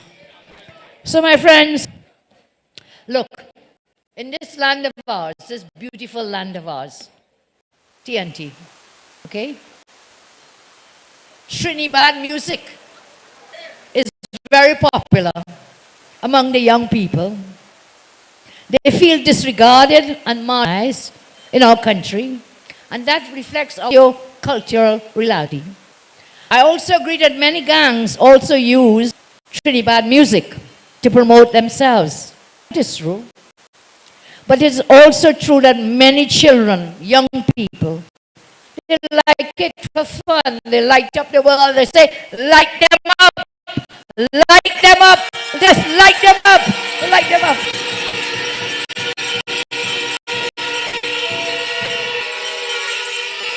And as I speak about gangs, let's look at this report of the Minister of Government, Foster Cummins. Can we put that up? Special branch report, not mine. Not Ruyan Kamlan Jack Warner, you know. This is a special board. Imagine this man. He's under investigation for gang ties. He's under investigation for DSS links. You all remember that? Two small memories, you know, DSS. He's under investigation for business deals. He's under investigation in the credit union. I think he got thrown out of the university. Yes, he got out for why? Plagiarizing for copying somebody else's work. But he's apologizing for me. I'm not apologizing. I will not apologize for anyone. My question, was he still in the cabinet of Keith Rowley? Why? I will not ignore our country's young people, marginalized people, whom this government has abandoned and turned their backs on. You know, all of us were young once, and sometimes we are a little rebellious when we are young. But that's how we learn and we grow. I will not turn my back on the young people of Trinidad and Tobago.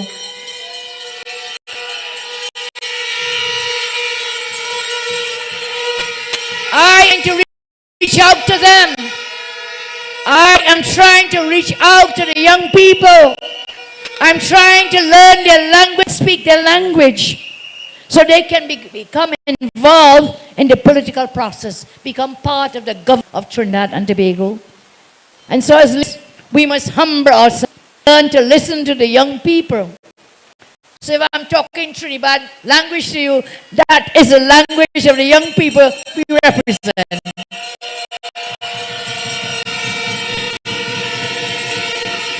You cannot listen, you know. You cannot listen. You cannot learn if you speak the language of the not so old and of the young people. I am trying to engage with them. Every man and woman that was murdered had a daughter, had a son, mother, father, nephew, niece. And we must not push these young people away. It is our responsibility as adults to reach out and help them. They too are the victims of crime. Indeed, this government, their failure to address crime has deprived many children of a mother, of a father, of a brother, of a sister, because of the failure of this. Every man and woman that was murdered had a daughter, had a son, mother, father, and we must not push these young people away. It is our responsibility as adults to reach out and help them. They too are the victims of crime. Indeed, this government, their failure to address the rampant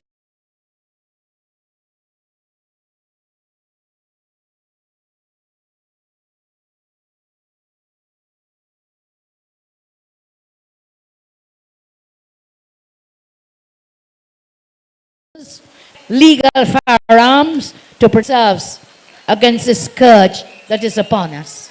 You're not saying you're giving everybody who apply. There'll be a structure. There'll be questions to ask. You'll have to go to testing, psycho testing, all kinds of things. It's not pick up a gun, which this dictator seems to believe. Will just everybody's sitting here, give you a gun. No. There will be a proper legal process to give law-abiding citizens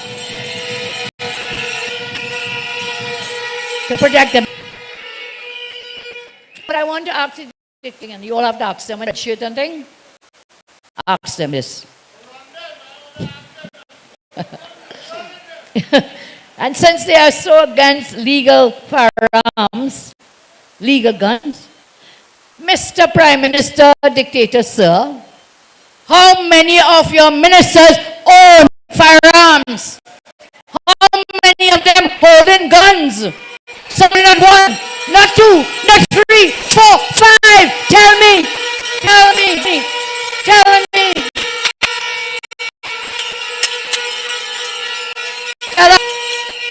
Sitting and say you can't give gun to young people, but your minister cabinet holding guns. You know, well, it should run toting gun too, but it's something else. So, it is typical dictator arrogance and hypocrisy to berate citizens for wanting to lawfully own a firearm to defend themselves, families, whilst him and his ministers all have guns and police protection. They all have. There are blue light flashing up and down the highways. But they're telling you, no. Invade your home, what do? Come and sit down, please. You want some tea? You want some roti? You want some bacon shark? You want some... Come. I light them up.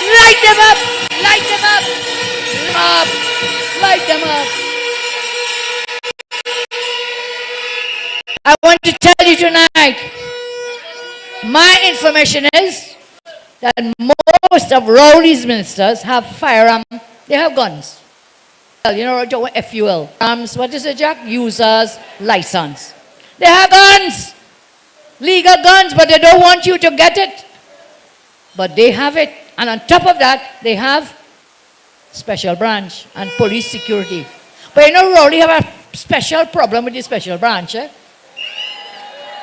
But I'm not going there tonight.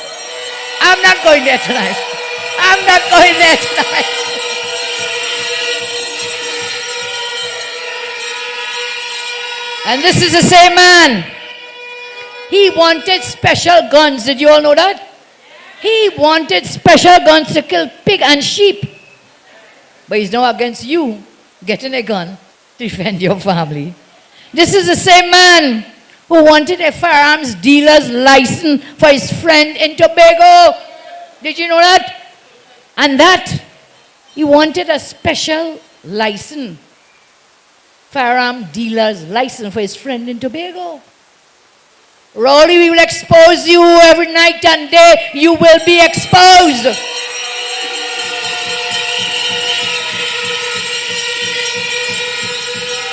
But doesn't want you. Dr. Cruikshank, Pastor, he don't want you to have a firearm to protect and defend yourself. So, this is the same man. He talks about millions of rounds of ammunition missing. But he cannot give us one shred of evidence. So you hear lie? That is a lie. That is a liar. That man is a liar.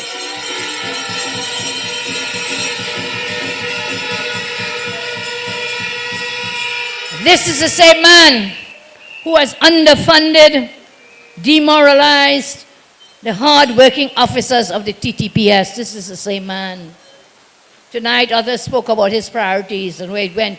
Roads were not his priorities. Healthcare not his priorities. Education, nothing is his priority. Where are the priorities going? In paintings, remember? Casabo paintings. How much million in a mansion in Tobago? Priorities not with the people of Trinidad and Tobago. You know, somebody called me last night. Sometimes it's hard. Maybe I shouldn't say, but I think it's a good line to tell you tonight. You know, we talk about the working class. But she told me, she said there's no longer working class, there's only catchers in Trinidad and Tobago. No working class. Only catchers.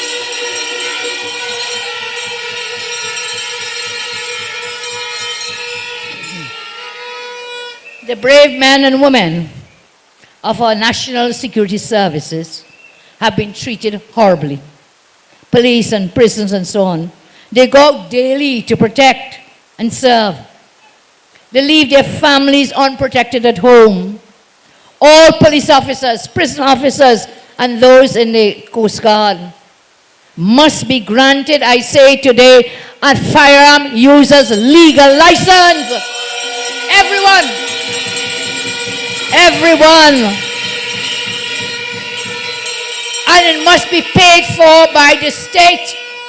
When these officers leave home, they leave their families unprotected. They can't even go back and run in to help save one of their own family members. Do you agree? Every protective service member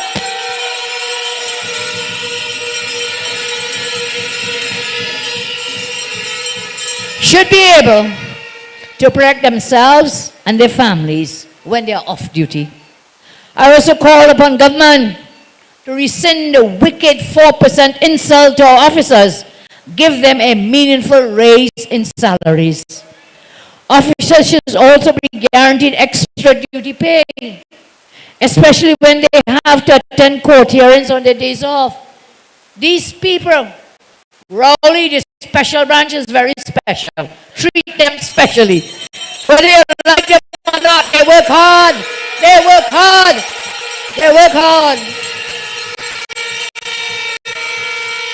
They put their lives at risk every single day. The officers should be guaranteed for their education. They protect us every day. One or two bad ones. The majority are good personnel serving our country. Their children must be gate funding to get a tertiary education.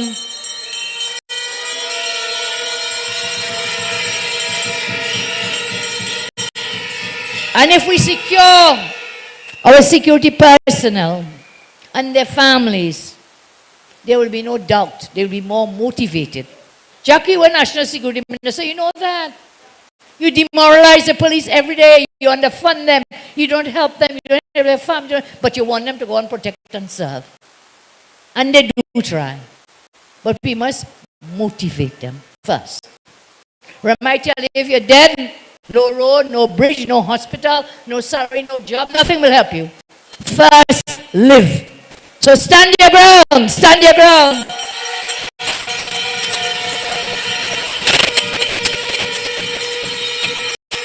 When you go to vote against that evil government that worked our police and prison officers to death during COVID, and then they used to pay them properly.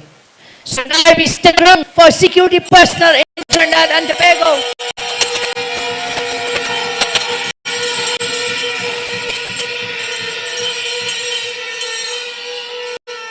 You know, it's amazing. Some people suddenly found a very fake sense of humanity. Hypocrites, I call them. They all say nothing about crime, nothing about the robbery, nothing about the murders, nothing about the home invasions. And suddenly, they wake up and they want to talk about Kamala, what Kamala see. They said nothing about the rapes, nothing about robbery, nothing about the crime, nothing. They keep quiet about humanizing treatments of crime. They do not complain about how hard it is for ordinary citizens to live and survive.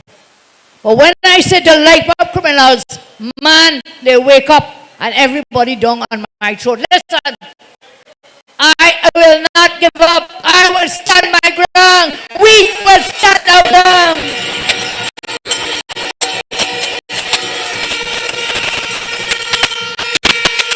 So suddenly, armchair people, suddenly they're experts about this reasonable force. So very concerned about the rights of the bands. Aid your home. They're experts in race relations. They're concerned about speech. And yet when they were murdering and raping and killing women and children, they had nothing to say, nothing to say. So I call upon these hypocrites. Talk about defending the victims of home invasion and crime.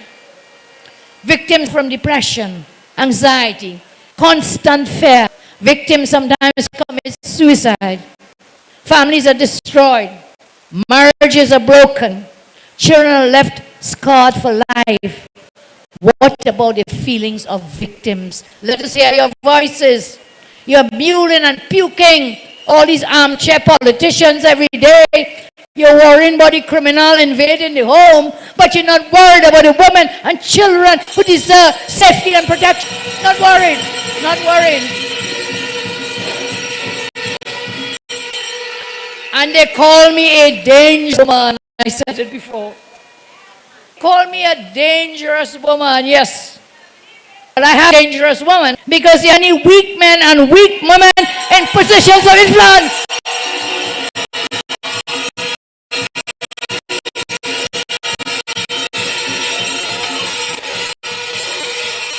They do nothing to protect you. Do nothing to stand up. And the weakest of all is the dictator himself. So my friends, I have to be a dangerous woman to protect you and your family from the criminals.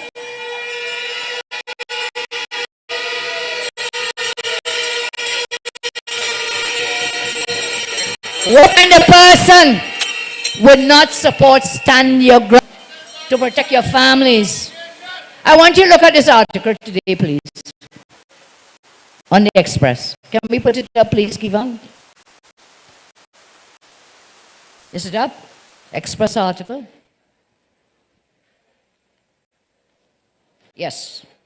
2 retirees were beaten at their Barkpo home by masked men who stole their vehicle as well as items from the house. The home invasion took place around 7:15 a.m. on Saturday.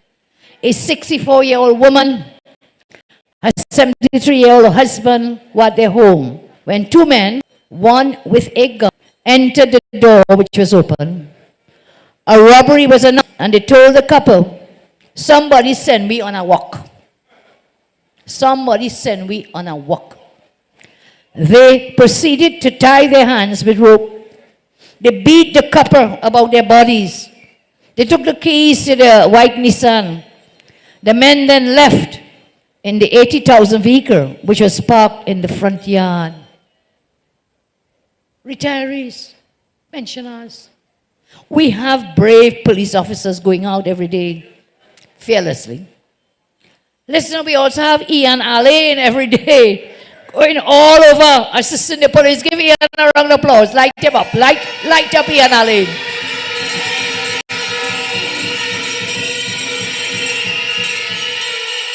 But they cannot be everywhere. That is why we need to stand up and fight back. Criminals must have the fear that if they come to invade your home, you are not defenseless. They will be injured. They must know that. But at the moment you are sitting duck in your home because they say no force, you can't use this, you can't do that. Listen, if you have a gun, legal gun, and the bandit come and he come with a boulder, what you going to do? Put down the gun and go and look for boulders in your yard? What do? Light them up! Stand your ground!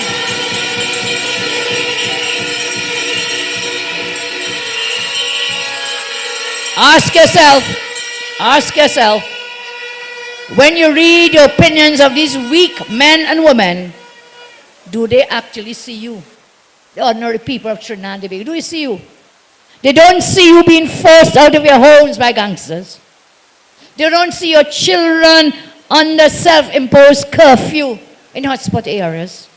They don't see you being extorted by criminals, so they won't burn down your home or business. They don't see when your sons are forced to join a gang at gunpoint or be killed for refusing. They don't see when your wives and daughters are raped and beaten. They do not see when you're struggling with food prices, school supplies, and rent. They don't see you when you have to pay property tax. They say, vote for me, and guess what? Pay me property tax. That is their campaign. That is their campaign. Vote for PNM, and when the election done, pay properties. They don't see you when you have to pay that tax, property tax, inheritance tax, increase water, increase electricity rates. And after, how much time to raise the fuel price, somebody? Six times? 6, and they ain't riot yet. Well, on Monday, riot with your fingers, your voting finger.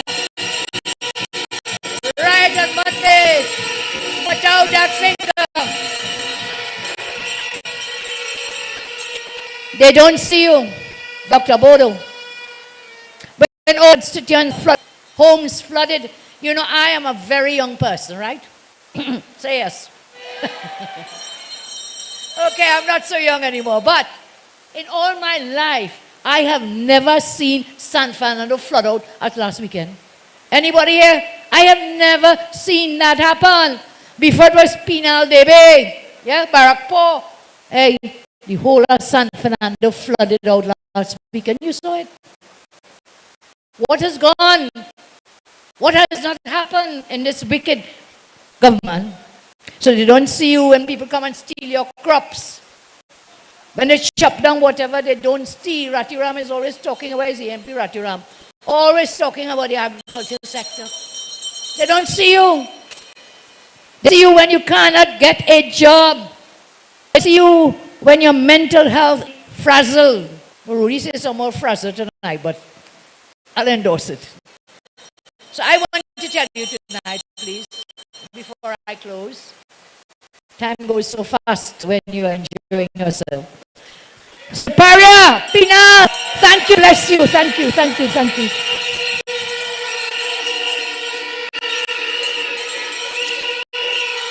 Always to be known. Superior and Penal, welcome, has lifted my spirits, lifted my heart, that I know we will win this election.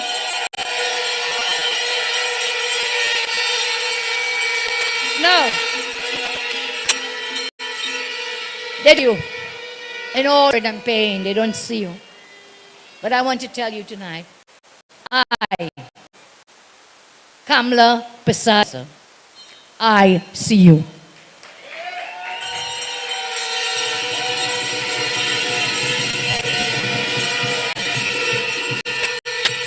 I have always seen you. I've always been seen the working class. I have always loved you. and I will always love you. And we will always fight for you. The weak men and women, they saw the baby grant. $500, take away the baby grant. They took away the VAT, 7,000 food items. They took away the expansion of gate. They took away the cerebral palsy grant. They took away subsidized fuel. They took away the labs for children, the free school transport. They took away the expanded school feeding program. They took away the land for landless program. They took away the many programs that we had put in my government. Several of my ministers are here tonight. Rudal Munilal. Khadija was not in the cabinet, but she was that. Jack Warner. Dr. Lakram Bodo. MP Indar Singh. Others who work with us, Rishi and others. MP Tanku. We know what it is like to fight and struggle. And the programs that we put in were to help the catch-us class. Forgive me for using that word. Was to help the poor, the vulnerable, the most in need. And they took away all those programs. What do we say? Vote them out, vote them out, vote them out.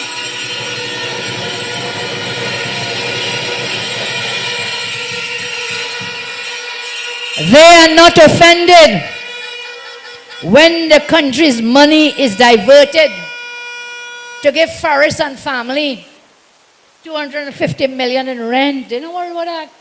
What do they worry about? My $500 baby grant to give a newborn baby a fighting chance. Every mother here knows. You feel it in your belly and in your stomach when a child doesn't have food. Fathers know it too. When a father cannot bring home food to put on the table, can you imagine his plight? So we gave that baby grant. And they were offended by that. They were offended and they fight it on and they take it away. We will bring back the baby grant. We will bring it back.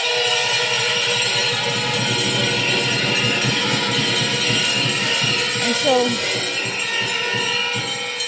they are not offended when the money, as I say, is diverted. Faris and family, Stuart Young and family, getting over how many billions, Wade Mark knows it well, about 7 billion, Wade, in contracts. They're not offended by that, you know. They're all about the rich getting richer. And they care only about themselves. They are saying you're not escaping tonight. Your wife's company getting hundreds of millions in state contracts. But you take away the baby grant ban. That hurts me, hurts me, hurts me. It hurts me. Shame. So I said those weak people really do not live in Trinidad and Tobago. They do not know the pain or the suffering that ordinary people are going through in this country. Look, I will take any criticism. I will take any criticism, but I can always say, no other leader ever loved the poor, the working classes, and the children of this country more than I. None, none. And as my colleagues told you, Shanti, as they told you, the PNM is getting very desperate. And when they get desperate, a wounded animal is a dangerous animal. They're desperate. And therefore, I want to ask CBC, what criteria do you use to select returning officers for everywhere, but especially for San Fernando City Corporation? What was the criteria? Is it true that the returning officers, John Mark George and Lorette Hope McDonald, are registered PNM members and returning officers in San Fernando City Corporation? Is it true?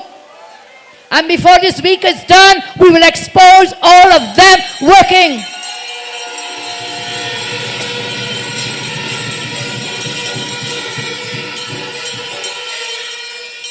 John Mark George.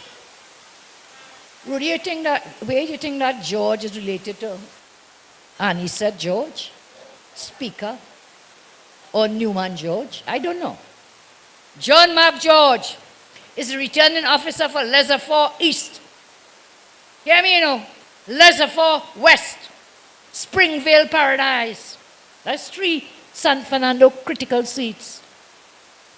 Lorette Hope McDonald is the returning officer for Marabella East, Marabella South Vista Bella, Marabella West, Mackay, yes, Marabella West, you all see too. All of these are hotly contested marginal seats. So I call on this returning officer, me, are you on the PNM's registered members list? And if you are, you have to declare a conflict of interest when you sit as returning officer in these hotly contested San Fernando seats. As I say, before the week is done, we'll bring some more names. You see, we never paid attention to these things before, but the PNM, wicked, corrupt, evil, they have a way to. They have a way to. Thief. So be alert. Be very alert. Your agents in those stations, put them on the manners. Light them up. Light them up.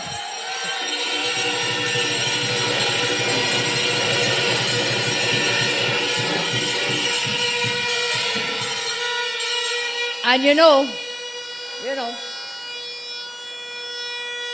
we must remember, how did they choose these returning officers?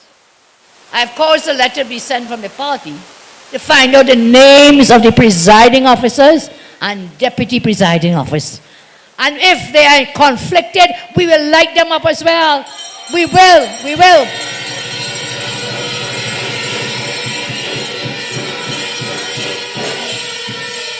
And we must remember, in 2017, the Deputy Chief Elections Officer, her name was Lena Sahade.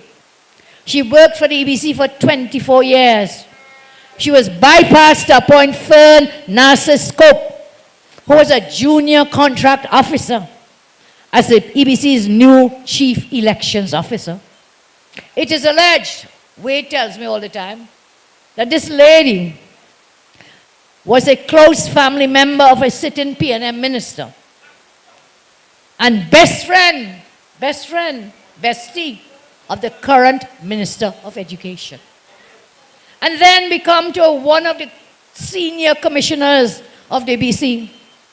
He's a senior partner in a law firm that since this government came into power has received over $23 million in legal briefs.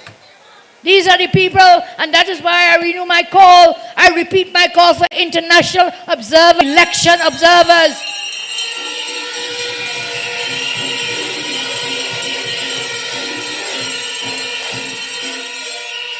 Bring in international election observers, because this government is desperate. They tell me up in Grandy, they're walking with a bag full of money. The only honest Indian in Trinidad. You know who is that? A fellow named Rohan Sinanan. He called himself the only honest Indian.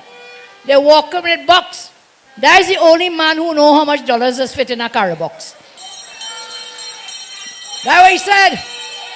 Carry box, walking with a carry box and bag up in Grandy, but money will not save you. The hearts of the people are against you. It will not save you. Will not. And I know Kevin will give me a time check in a few minutes, but let me go. Yes, I will. They're now patching road everywhere. Election gimmicks again. But up in Camden Road, can you put it up please, Kevin, the road they're patching up there. At Camden Road in Couva, you know what they're doing? So desperate are they to show for 8 years they did nothing, that they're now doing something. But what they're doing, they are digging out the old material, and then they're taking the same old material, bad material, they're putting it back into the holes that they are patching, compacting it, and then covering it with a thin layer of gravel. So after August 4th, you know how much a road? Gone through. What kind of work is this?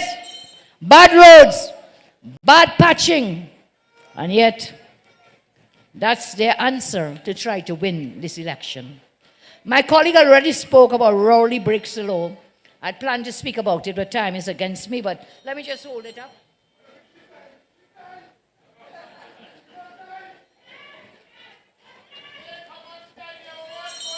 Trinidad Express,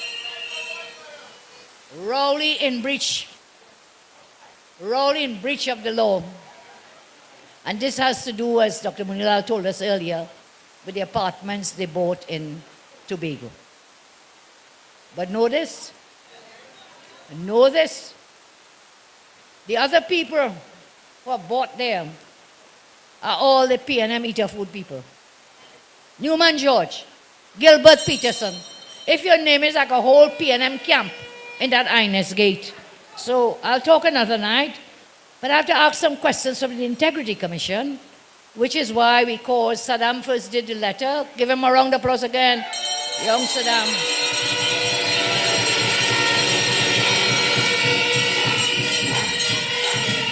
Our very own legal luminary, Rafi Balgo bin Maraj, and our very own fearless legal warrior, former AG Anand Ramlogan.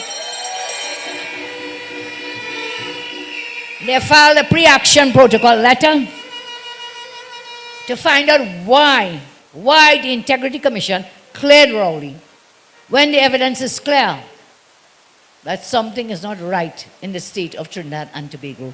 So we have that one, and then we have this one as expressed.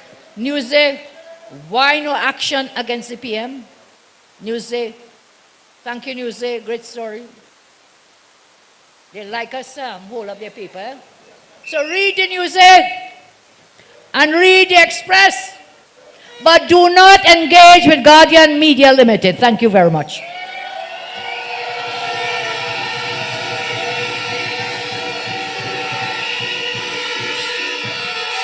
I am told this whole week, Guardian Media and some top operatives of the PNM, they come in every single day to lick down my candidates, lick down UNC, lick down NTA, lick down Jack, lick down Gary, lick down every egg.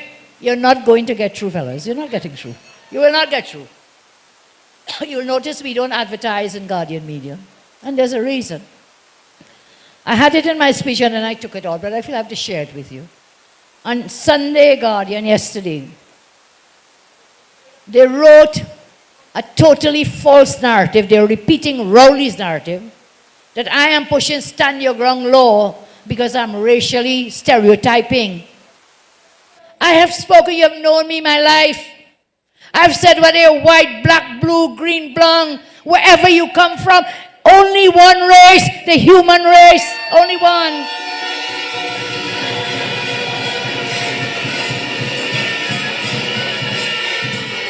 So I've instructed my lawyers to call on the Guardian Media for their false narrative in yesterday's Guardian.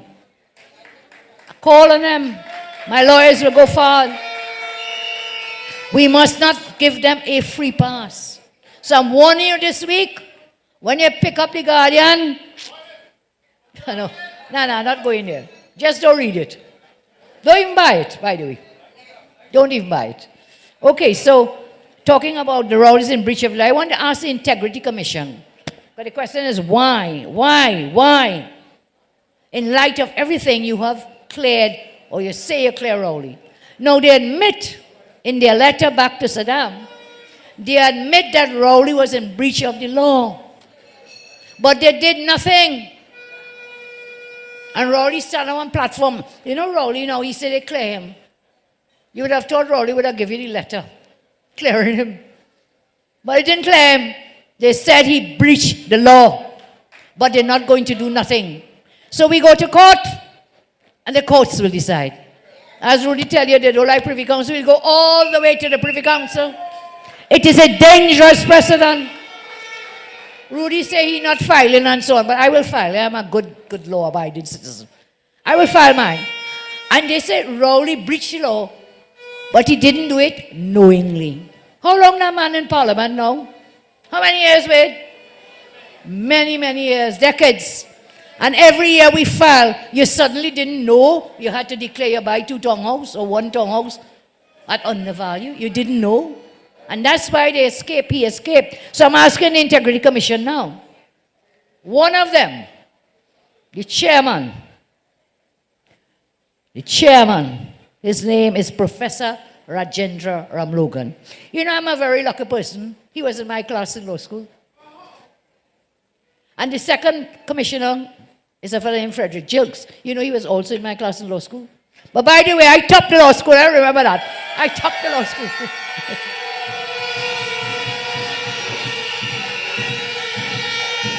And so, I want to ask the Integrity Commission, when is your job coming up for renewal? Are you doing the bidding of the government? You say Rowley found guilty, he's breached the law, but it's okay, we're not doing him nothing. And you do it, that letter Salam was written when? Since 2021. Since 2021, we are in 2023, on the eve of an election. You hold on to that letter Saddam sent. You never responded until the end of July, just before election, to say you clear Rowley. Anyway, Mr. Professor Ramlogan, not Anand, this is Rajendra. When is your office coming up for renewal? Will you tell the country? Are you doing the government's bidding to get back your job and eat your food?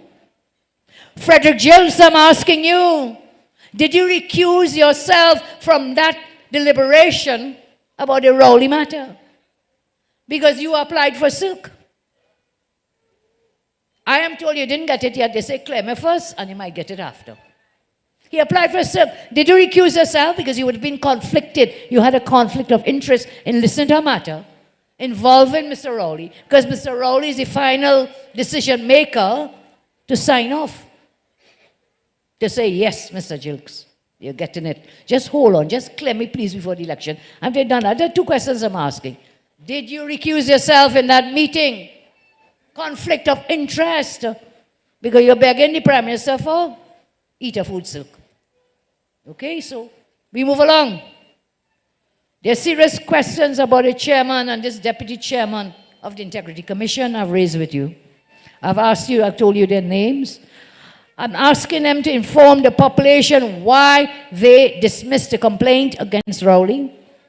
When there's evidence against him, again, is it because you were promised senior counsel? Silk? Tell us why.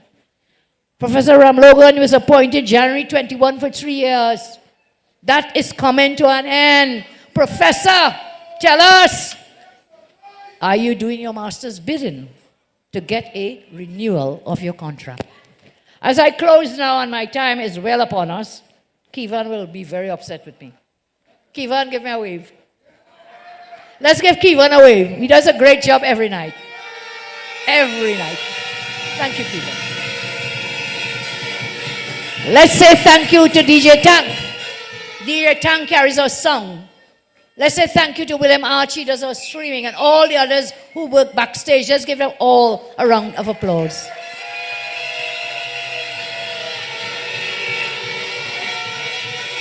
I make it abundantly clear tonight, I will continue to stand on the side of law-abiding citizens.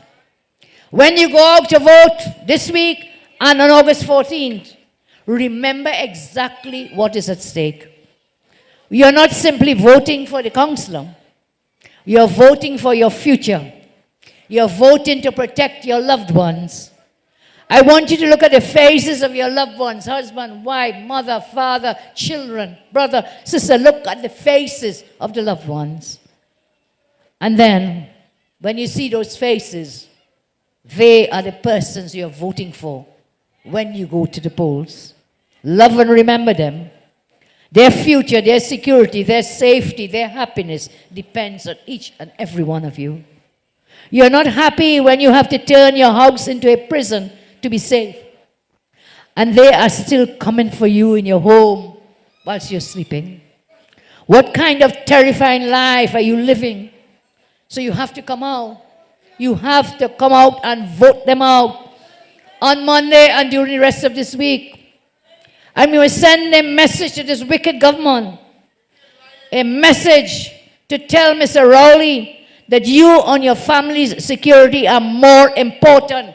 And he must fire Hines. And when he finished firing Hines, he must fire himself. They must all go.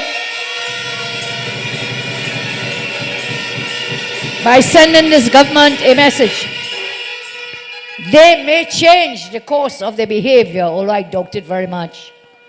By sending a message, they may change course. They may work to bring down the food prices. We know how to do it. We did it. By sending this message to them, you're saying you are fed up of your children and grandchildren being bullied and beaten at schools. By sending them a message, you're saying you want sustainable jobs. The very people this dictator government continue to ignore, to oppress the most, the people whom they have forgotten, whom they have left behind, whom they just do not care about. We must send a message that your security and your happiness matter. Tonight I say, as I close, the code is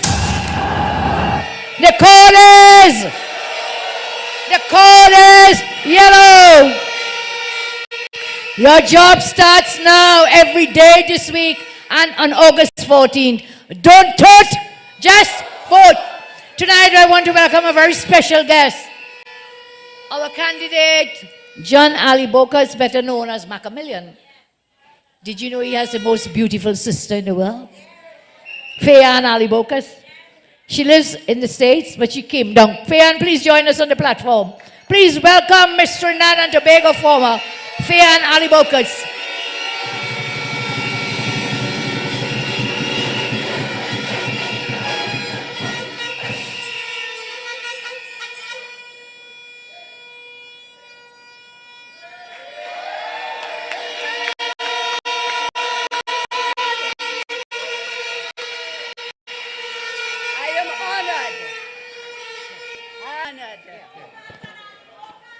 Focus on Ali Bokas. Focus on UNC. The sun must rise. Wake up, wake up, wake up. Everyone. Amen. Amen. I stand before you so very proud. I stand before you so empowered. And the reason why is because every one of us, we carry that power. And it's only if we realize that the power is in our hand. The power is our democracy. We, the people of Trinidad and Tobago, we the people, we must stand up, rise, elevate, and go forth. Yes, we must, because the sun must rise.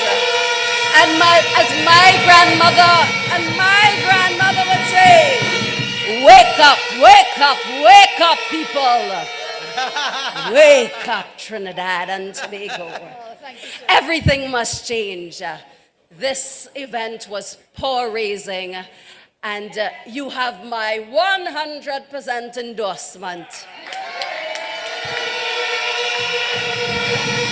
The code is yellow. The code is blue. We stand together and elevate. Take our Trinidad and Tobago back. Take it back.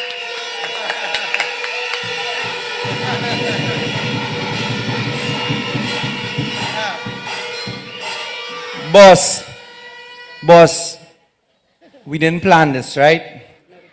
We didn't plan this, but you know the boss love music. Anybody inside here know the boss love music? Boss, I want Faye Ali Bokas to sing a song for you. Everything must change. Nothing stays the same.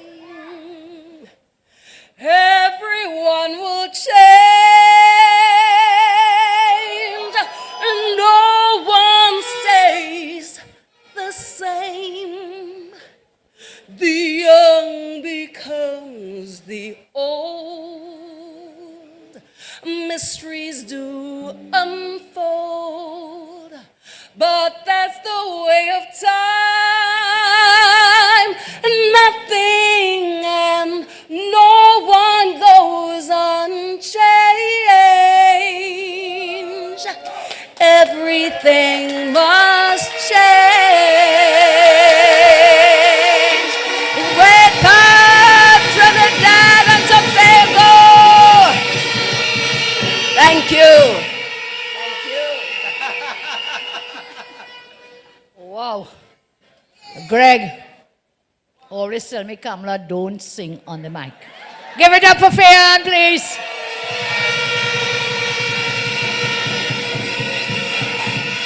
So, we close tonight. We ask you to join us if you can, but we are in the East on Thursday in Arima. And of course, on Saturday, our rally in San Fernando. So please, thank you for coming out tonight. Thank you. I ask the candidates, MP senators, and of course, Mr. Warner, please join us on stage. The coders! The coders! Thank you. Thank you, thank you, thank you. It's time for we. I better TNT. It's time for we to vote for the UNC. So let me tell them. August 14, vote for UNC. That's the way to secure your family. August 14, vote for UNC. That's the way to secure your country. Come let me vote. Stand your ground now for you and your family. So let me vote. This is the time to secure TNT. August 14th is Election Day in Trinidad. We have to stand united. We have to stand together. It's 14 corporations and key electoral districts on the ballot. It comes down to your voice, your vote. Don't. Are you ready? UNC. Cast your vote for the one and only United National Congress. Stand your ground to victory. To victory.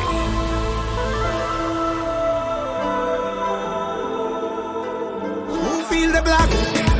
Who feel the white? I don't know. But it's settled tomorrow night. Who feel the wrong? Who feel the right? Come and go. And all who feel the too bright. Let me jump up. Let me wind up. Party non-stop. Ramaje Dingule Kelkete, we come to play mass. Every creed and class. Don't let nothing pass. Like a ready TV, all the love inside the way. Uptown and ghetto. Feeling the tempo. Soca and Kaiso, it's party day like so. Soon as we land, fun is the plan. We like to jam like